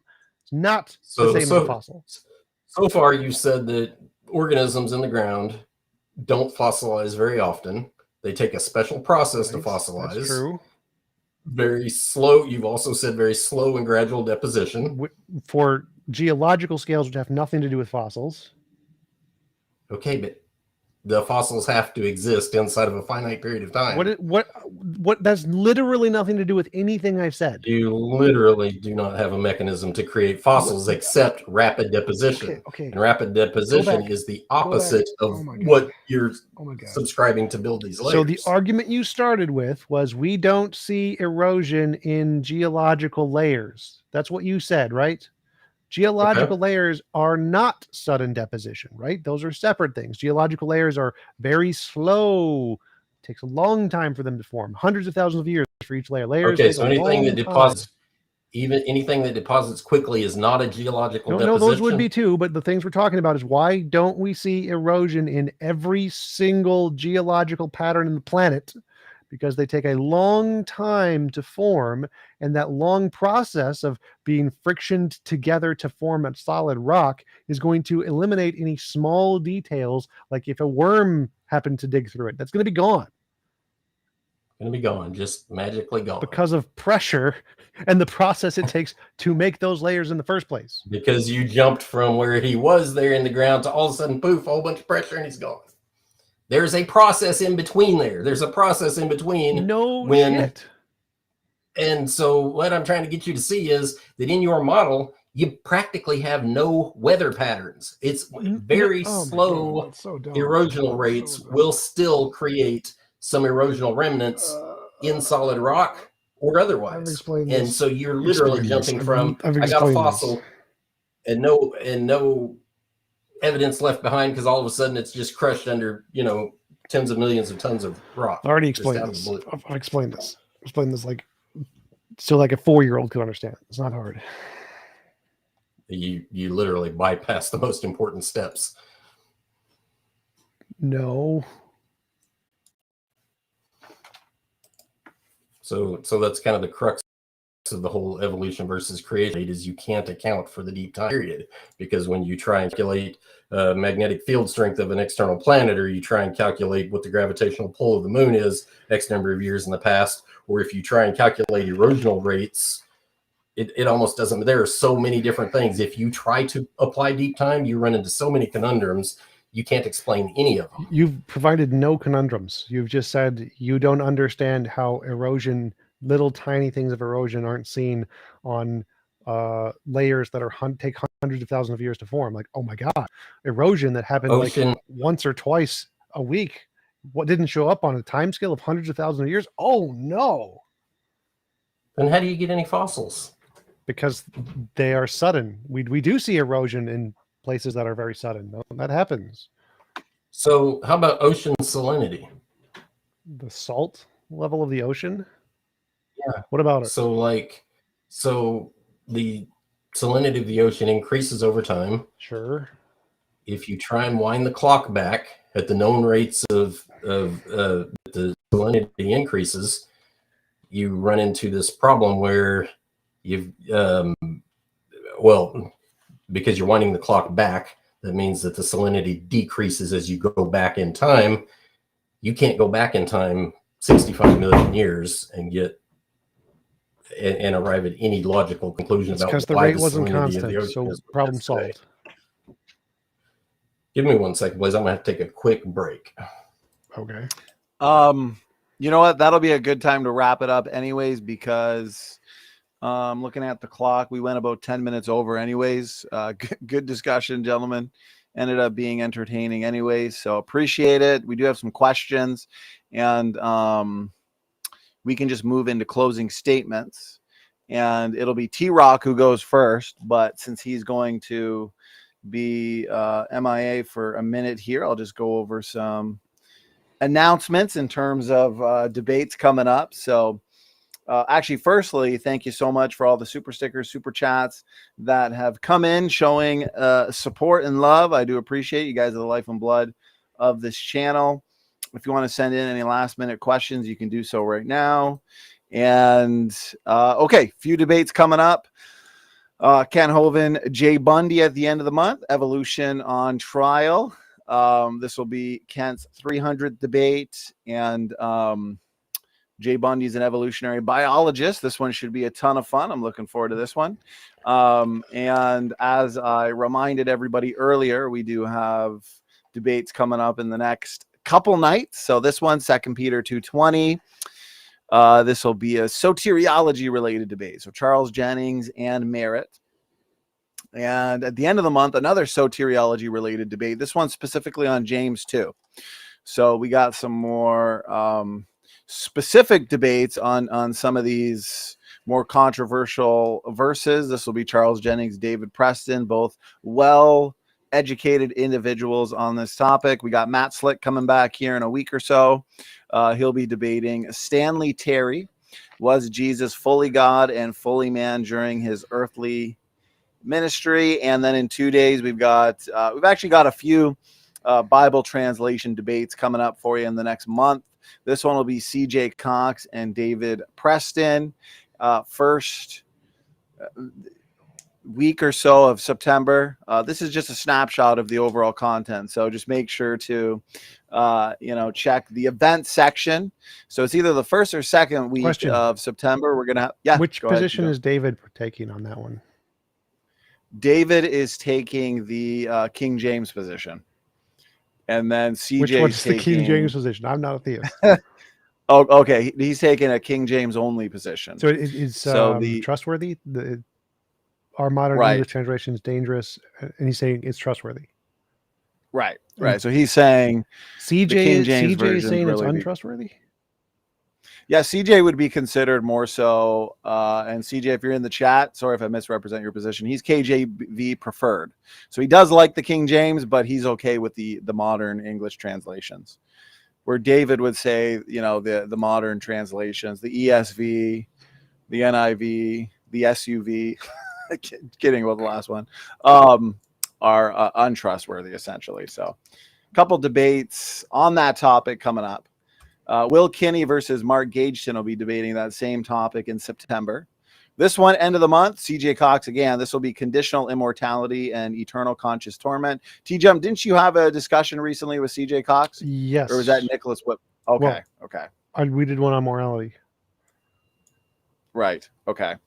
Who is Turrenton fan? Is that a YouTube name? Turretin fan.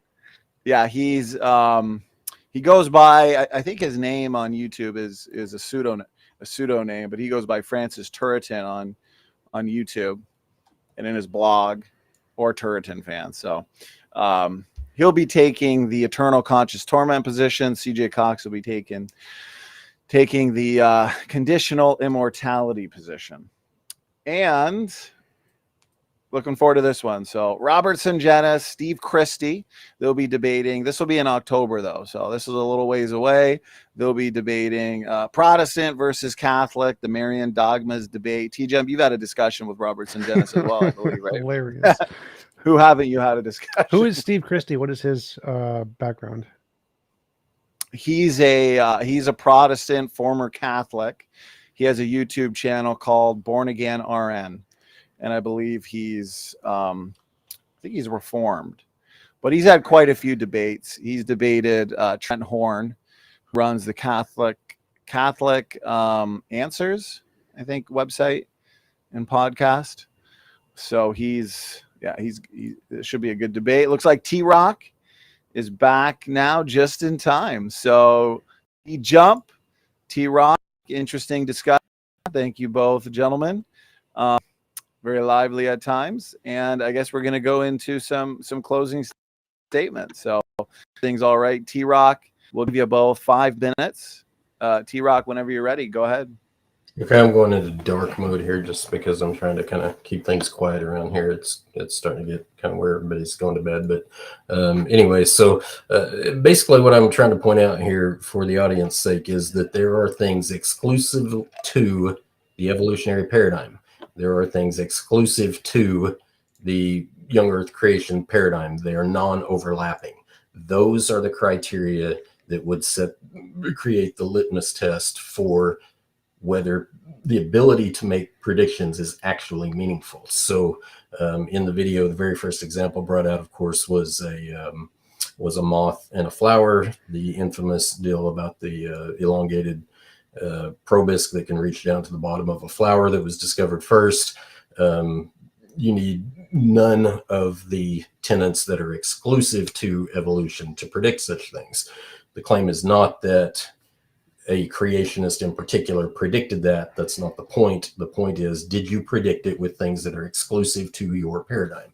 And so conversely, I was pointing out that the magnetic field calculations that are done using standard physics equations very accurately predicted the magnetic field strength of Saturn using both biblical information and known physics and the highly limiting factor of a 6,000 year timeline, and made a very accurate prediction. You cannot import any of the tenets that are exclusive to evolution into those equations or that exercise and get the correct answer. So that's basically the root of all of the evolutionary paradigm. Has to do with time. Now, we could talk about the fossils, and I was trying to kind of demonstrate the same thing with the geologic column. Go take a cross section of a geologic column and then say that the layers are deposited very slowly, one at a time. That does not lend itself at all to fossilization of anything.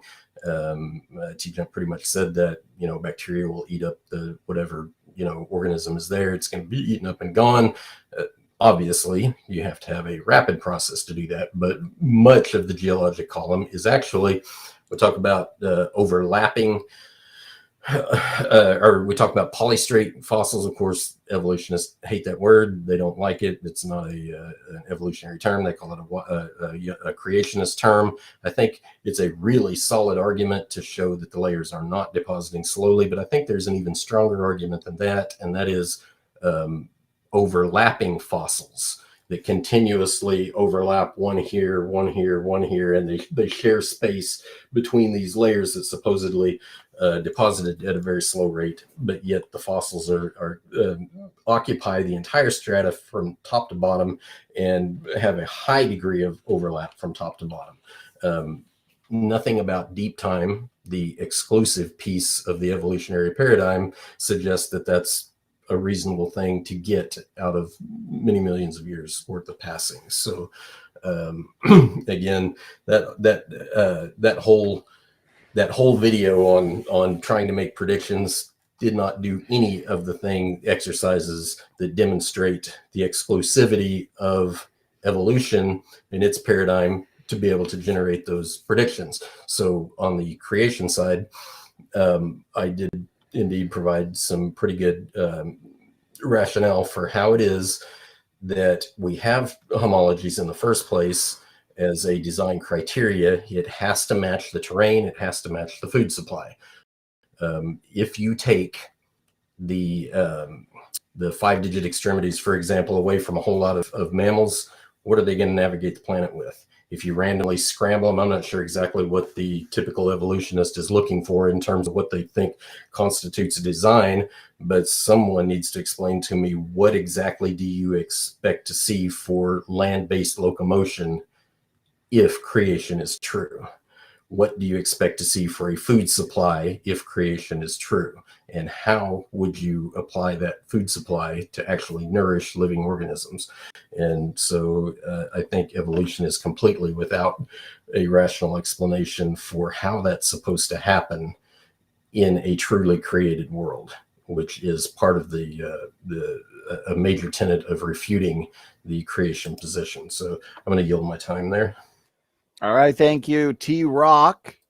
And now we're moving to TJump for your concluding statement. Go ahead. I think he just said that creationism doesn't have an explanation for how a created thing would do all of that. I think he meant evolution, but anyway, his rebuttal is just wrong. He's saying that in order for something to count as evidence in a novel prediction, it must not be able to be post hoc explained by a different hypothesis, which is just a misunderstanding of science. That's literally wrong.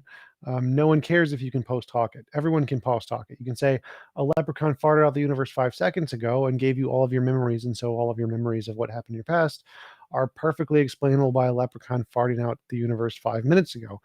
The fact that you can explain all of the data post hoc in any hypothesis doesn't mean it's not evidence for a different hypothesis. Whichever one can make the novel predictions about the future and get it right is the one that gets the evidence. It doesn't matter if you can try to post hoc explain the actual evidence into your hypothesis.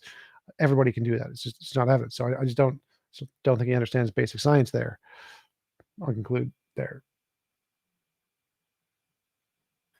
All right, there we go. That concludes the concluding statements from TRock and TJump, Battle of the T's tonight, creation versus evolution. So, all right, let's get right into the audience questions.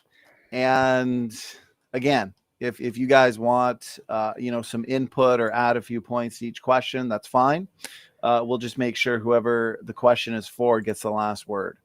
So, okay, here we go. Question for both. Sean Mock, he asks, under your paradigm or model, how long does it take bones to mineralize into fossils? Since TJump, I guess, just ended with his concluding statement, why don't we start with you, TRock? Just make sure to unmute yourself. You're good to go. Okay, no, good question. But there is one little bit excessive generalization here. It's not. There's not one answer to it. Is the point here? So if you're an evolutionist, maybe they have a prescribed amount of time. I'm not sure, but in most cases, they either have to switch gears and flip to a rapid process, or they end up with some obvious conundrums about how fossils form. And I think the vast majority of the time they just flip gears and say, oh, a rapid process did that. Okay, how long does it take? Well, it's highly dependent on the mineral content in the water, groundwater. Basically, what I'm assuming is that most fossilization happens from groundwater seepage at some fairly slow rate most of the time. But so the two main factors are, what's the mineral content of the water? How fast is it flowing? And then, of course, how exposed is the organism to things that degrade it rapidly? So the point is that in nature, yeah, it can take a little while, not tens of thousands of years. It can take probably years in some cases, or decades even. But in a lab, you can do it in minutes or hours at the very least. So it's a variable rate, and it's dependent on multiple factors, but none of those factors fit a deep time paradigm directly. The minimum time for a fossil is 10,000 years. You can literally just Google it. How long does it take for something to be fossilized? The number is 10,000 years minimum. All right, gentlemen, thank you so much for your responses there. Okay, Mark Reed, he $5 super chat. Thank you so much, Mark. And he's coming at you, TRock. So he's asking you, TRock, why did you not present any evidence for the creationist model or address anything in TJump's intro? Thank you for the question, Mark Reed, but it seems like you missed a significant portion of the debate. Basically, I was actually addressing TJump's introduction before he even gave it, because I was describing the differences between the two paradigms. And then after he gave it, I went back on my rebuttal and said, hey, look at the moth, look at the flower. What's the other examples that he gave? Double-headed jaw joint. Birds and fused fingers. I didn't get into every single one of them because they all share the same basic problem, is that they don't use mutually exclusive pieces of that paradigm. And so I stated very plainly that in the moth example, you're talking about simple regulatory genes that can influence the length of the proboscis, and it happens very quickly. It does not take millions of years. And that's a design characteristic specifically so that plant and animal life can inhabit the entirety of the planet and share a common food source. Okay, thank you very much, TRock. Anything you want to add, TJump? Well, he did. I mean, he presented what counts as an argument is just a rejection of basic science, that the problem of underdetermination isn't a thing, apparently. So, I mean, he did try to address the points in the opening. All right, TRock, quick final word. Question was for you. Yeah, that's not a rejection of science. It's a rejection of an interpretation of science, because nothing about nothing about a moth and a flower demonstrates that molecules became, or let me say it a different way, microbes eventually evolved over billions of years into people or deep time, either one. Nothing about those examples demonstrates either one of those tenets of evolution. All right, thank you, TRock, for the final word. And Mark Reed was coming at TRock, and now Felix Rodriguez is coming at TJump. So Felix asks, please ask TJump to show evidence for everything he just claimed on this show. So he's saying that you, I guess, put forth a majority or consensus fallacy. Go ahead, TJump. Well, there's no such thing as a consensus fallacy. That doesn't exist. appeal to a majority is of people who aren't experts, and all the things I said were consensus of experts. Appeal to authorities aren't fallacious if they're actual authorities. So none of that is. I mean, evidence for the claims. Oh, when I said he was rejecting science, I didn't mean about the moth. I meant about the problem of underdetermination, saying that you need to make a prediction specific or to only one hypothesis is a rejection of science. Science does not make that claim ever under any circumstance because it's impossible to do that, like literally impossible to do that. I don't know, what other claims did I make? I don't know, not much. Rocks hit each other in space and gain mass. Like we can see that. It's not hard. I don't know. You want pictures? I got pictures.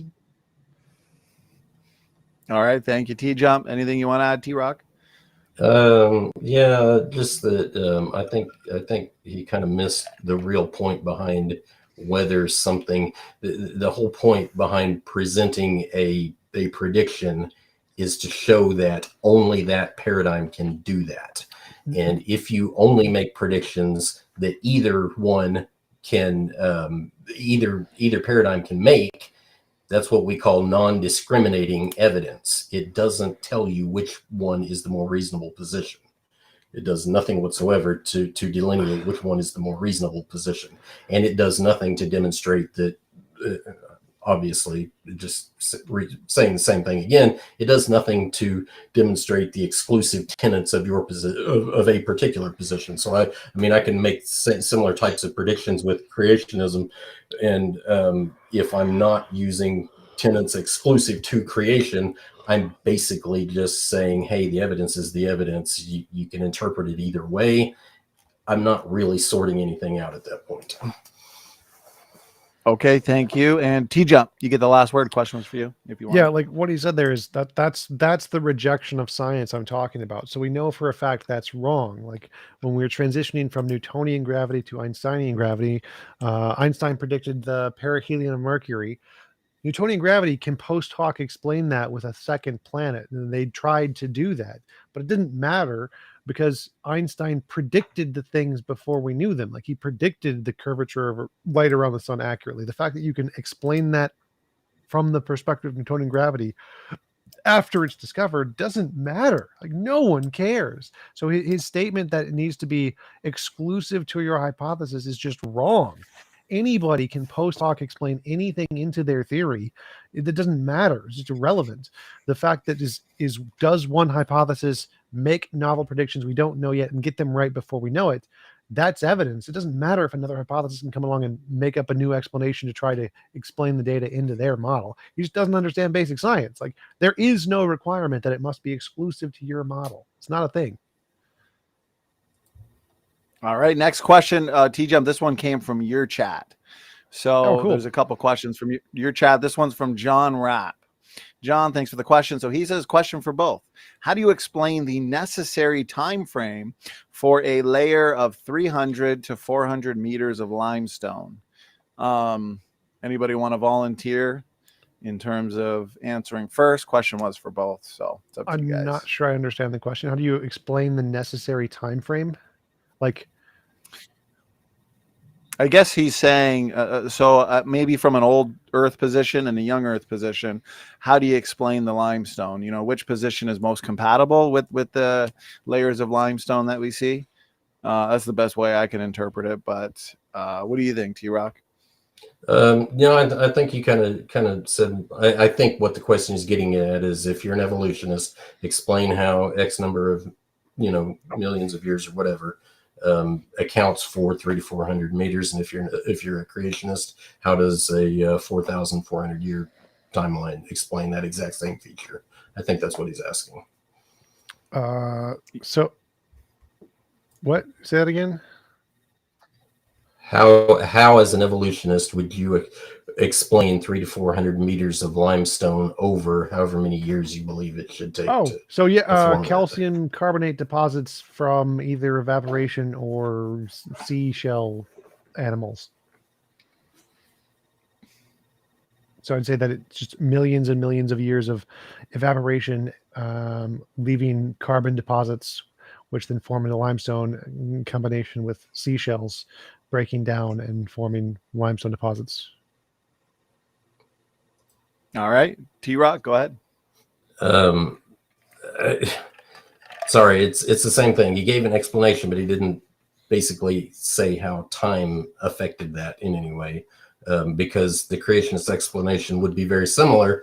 There are chemical processes that cause formation of limestone, and then there's also the pulverized material that you get from seashells and stuff like that. It's not a different explanation as far as where limestone comes from. How did it get that thick in that short of time specifically? Again, it's about processes. John Mackay likes to always point out it's not about time, it's about a process. It's just like how long does it take for something to fossilize? You have to assume a rate to calculate any amount of time, but the rates are all variable. They're always variable, especially over deep time. But in a young Earth creation perspective, chemical conditions would have been highly conducive to mass formation of from specifically from chemical formation as opposed to biological formation. But if you put the two together, because a lot of limestone actually does have a lot of fossils in it, so when you combine the two, you can get very rapid deposition, because again, it's about the process, not about some specific rate that you try to assign to it. Okay, well, that was a question for both. You both got an answer, so let's move on. Next one comes in from Jungle Jargon. This one is for TJump. So I did a super chat asking TJump to explain the existence of matter and energy that cannot make or direct themselves. I don't understand the question. Matter cannot be created or destroyed. It's the first law of thermodynamics. It's even like it wasn't created, so it exists Explain like the existence of necessarily. matter and energy. Yeah, I maybe he's referring to that first law. Matter and energy can neither be created nor destroyed. So how did it come about? I'm not sure. Jungle, if you wanted to elaborate in the chat, you could. Until then, we can move on if you would like to, gentlemen. Here's one from Stephen Tibbetts. Question for TJump. If geological layers form slowly and fossils need to get buried quickly, how did the fossils end up in the layers? Quick layers, question mark, slow burial, question mark. Both. Like there's multiple ways fossils can form. It's just very rare. So quick coverings, like you mentioned, are one of the ways that most common ways for fossils to form. They can also get like covered in tar pits or whatever, and then those evaporate over time and dry out over time, leaving the fossils. There's lots of different ways, but they're just very rare. So that the geological layers can form around the fossils can form independently of the layers in many ways. Like if an animal falls into a tar pit, it becomes a layer independent of the geological layer that forms around it.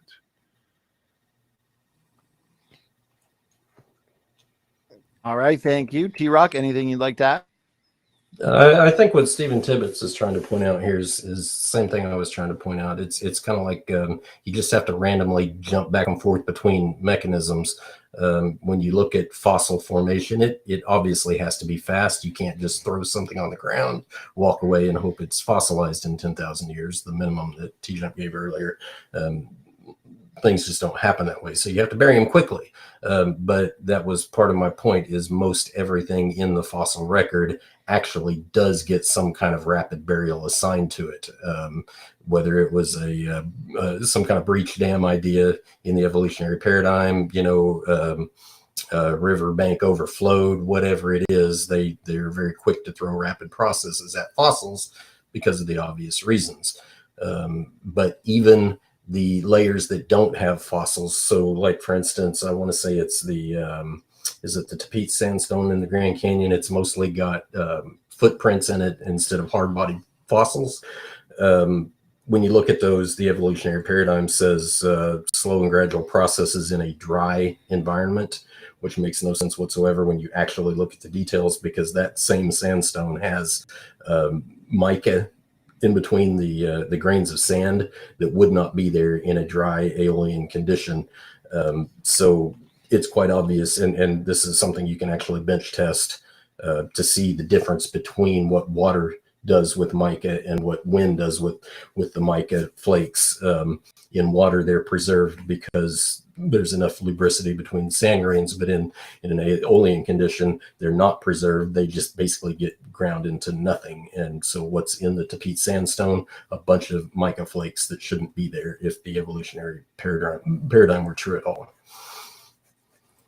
Okay, thank you, TRock. TJump, question was for you, so if you want the last word, you can certainly have it, unless you want to move on. No, that's fine. Like, yeah, they mostly form from rapid processes. If they form from slow processes, we see a lot more fossils. They're pretty rare. Fossils are really, really rare. So yeah, it's most likely that it's from a process that is rare, like sudden encapsulation. Okay, this one comes in from Redefine Living. Question 4, I am assuming you, TJump. So let's see. There is not enough erosion sediment on the ocean floor to represent the measurable amount of erosion over deep time. Where did it go? That's what limestone is from erosion. So yeah, there is. What?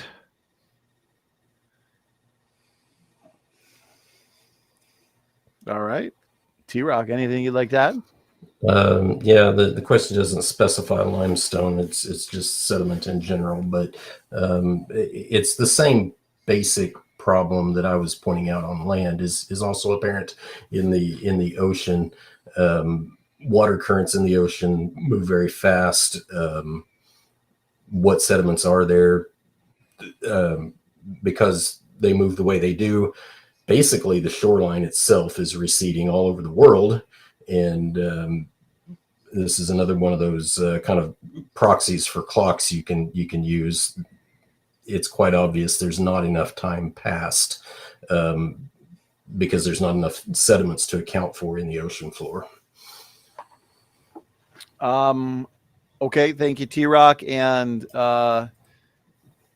TJump, did you want a final word on that one? Nope.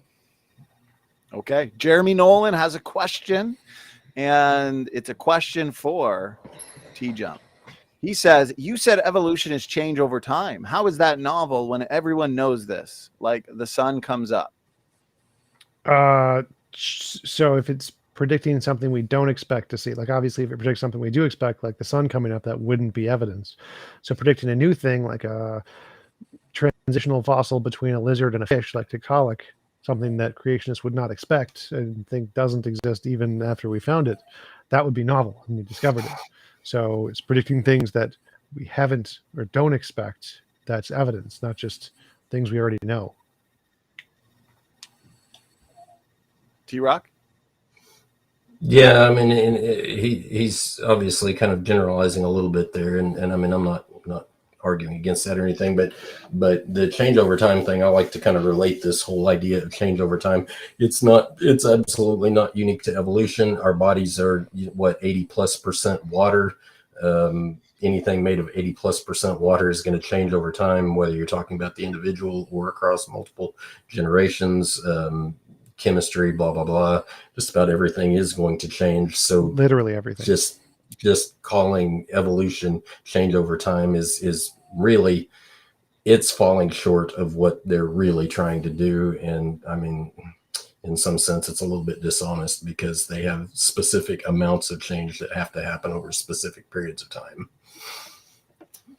Final word, TJump? Well, yeah, that's why the predictions give a specific, like they'll be found in this layer and it will be above this layer and below this layer. So they're very, very specific.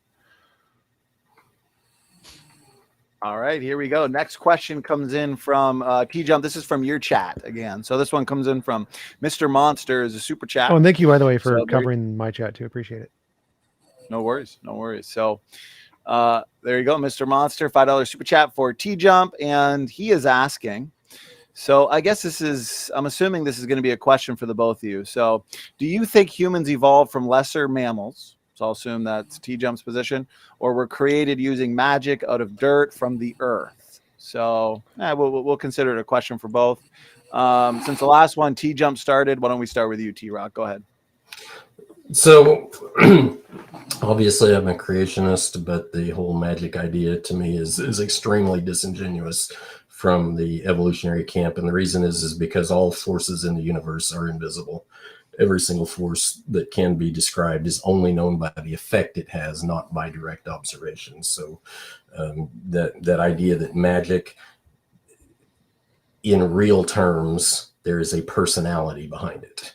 You would, as an evolutionist, you would have no qualms whatsoever with somebody saying, what kind of personality do you have? The only way you can know that is by the way you act. I cannot see your personality. You have to behave a certain way. And so, throwing out, I guess, somewhat derogatory terms like this to try and make a point, it's really, really disingenuous. There are forces in the world. Where did your personality come from? Why don't rocks have personalities if naturalism is true? It's because they have no output. You have no way of seeing the effect of how they act because they can't. And so, maybe you have a problem with the idea that a personality is outside of space and time. I think that's a lot easier to digest than eternal energy and matter. It's obviously people, the philosophers and scientists alike realized hundreds of years ago that eternal energy, eternal worlds kind of thing doesn't make sense because you can't get to the point in time you're at now if the world was eternal. So, yeah. All right. Thank you, TRock. TJump, over to you. Yeah, I think we evolved from animals, but magic is literally in the Bible. It's what the pharaohs, sorcerers used against Moses. Magic is literally a thing in the Bible. So it's not a straw man. It's a thing that's in Christianity. Actually, I wouldn't normally, but I mean, you can respond after I get done. I wouldn't normally do this, but no, that is absolutely a straw man because the magic that the pharaohs committed is not what created the heavens and the earth, and it is expressly forbidden by God in the Bible. But it exists. Magic is real. Okay, but who in the Bible demonstrated the ability to create a planet using that same magic? Well, it's not a straw man if it's a thing in Christianity. Like if we say a talking snake exists, that wouldn't be a straw man because it's actually in Christianity. We're not necessarily saying... Actually, it's not. Can you show me in the Bible where there's a talking snake? Talking donkey? Do you prefer that one? Now that I can accept, there's no talking snake in the Bible. Okay, talking donkey. We'll go with that one. But the point is, it's a thing in the Bible. It's not necessarily saying that particular thing was being used. Okay, but you're All right. Well, moving on. So logical, plausible, probable, and we'll start winding it down here. He's gonna. This one's a super chat from TJump's. TJump's chat. So John Maddox is putting TJump through university here, and LPP has also got a bunch of super chats on my end too. So John, you're putting my kids through university. So super chat. This one specifically from TJump's end. Come to the after show. So it looks like John's having an after show, and here it is again. After show will happen. Come share your thoughts. Who won? Who lost? Best comebacks and best zingers. Definitely some fun, memorable moments in this debate. And let's wind it down with this last super chat that comes in. $50 super chat. Jay, thank you so much. Jay actually gave two $50 super chats. So God bless. I appreciate the support. And this one's for you, TJump, it looks like. Speaking of prediction, the fairy tale of evolution predicted that we would find millions of partially or mostly formed organs, claws, heads, feet, so on and so forth. More of, I guess, a comment, but TJump, feel free to respond as you would like to. Well, we did. We found, I don't know about not the soft tissue things, but the hard tissue things, we did find millions of those. Okay. All right. Perfect. Bubblegum says, do you mind if I respond to that real quick? Sure. Yeah, go ahead. Can you pop that back up? Yes. There you go. Basically, this highlights one of the points I would have liked to have gotten to. Time just flies by so quick. But anyway, part of the problem we should have gotten into this is stasis. What this is alluding to is the extreme stasis in the fossil record. Lobsters, crabs, tree leaves, ants, spiders, snakes, turtles, everything is, and fish, everything has such a high degree of stasis. It's easy to recognize, almost naming a specific currently existing species for some of these. And so it kind of points to the reality that in the fossil record, you can't predict extinction. And because you can't predict extinction, you can't predict arrival either. And so it's like always stasis. And without the soft parts, you only have a small percentage of your overall argument. You need soft parts, hard parts, you need behavior, and you need genetics. You need all of them combined. And the only thing you have is hard parts in stasis, mostly. Okay, thank you, TRock. TJump, I guess the question was originally for you technically, so if you want a final word there, you can have it. Yeah, you don't need any of that. You just need novel testable predictions. You can say, I have a hypothesis that evolution happened. If it did, we'd see this fossil in this layer, this fossil in this layer, and none in between, or not in the other order. That's all you need. You don't need soft tissue. Bubblegum Gun really wants me to ask you, TJump. He put a super chat asking, do you have a degree in philosophy like Daniel? No, no one should have a degree in philosophy like Daniel. Daniel is less qualified than anyone on Standing for Truth's channel. So props to SFT. I'm guessing that's an insider of some kind between you and Bubblegum. Daniel Hikikachu, I had a debate with him a few days ago. Oh, okay. That makes sense. Okay. Also, it looks like a couple just random super chats here. Cheers for the spanner. Nothing to say other than it's a great day. God bless. God bless you as well. Thank you so much. Mitchell says it's tea time with TRock, TJump, and SF coffee. Yes, I've had lots of coffee today for sure. So are you guys tea drinkers or coffee drinkers or both? Both. Both. What about you, TRock? I'm heavy on the sweet Southern tea. Sweet Southern tea. Sounds good. Sounds good. All right. That wraps it up. Thank you to my audience as well as TJump's audience. Interesting discussion. Lots of fun. Thank you to the chat for all of your questions, input, engagement, and also, of course, the support with the super stickers, super chats, as we like to do before we completely wrap it up. Also, reminder, sorry, John, almost forgot. Don't miss the after show. It's going to be John's been doing after show marathon. So he had one last night and then the night before with the ERV debate between me and Luca. That one was a ton of fun. I think we went at it for 6 hours. I'm still exhausted from it. And then the night before that as well, which was at the moment, I can't remember what debate that was, but he's been doing lots of after shows. So that being said, final words, final thoughts from the debaters. Why don't we start with TJump? Potato. Thanks for doing this. Final words, final thoughts. You good? Thanks for having me on. Appreciate it. Thanks, TRock, for joining. You're a pleasant guy. Nice to talk with us. Donnie's nice for the most part, occasionally. Thanks for having me on. Thanks for the audience. Have a good night and good luck. All right. Thank you. TRock, final words, final thoughts. Yeah, no, I enjoyed the debate. It gets a little technical and a little deep sometimes. I sometimes wish we could cover more ground, and I know probably the audience is really interested in specifically the evolutionary details of plant and animal biology, that sort of thing. I wish we could cover some more of that sort of thing, but perhaps sometime in the future in another setting. But thank you to the audience for tuning in. Really appreciate that. Thank you, Donnie, as always, for putting this together. I really do think you guys do a phenomenal job with some of your content. And thank you, TJump, for joining the conversation. All right. Thank you. TJump, TRock, Battle of the T's. All right. To the audience, thanks again. Standing for Truth is out.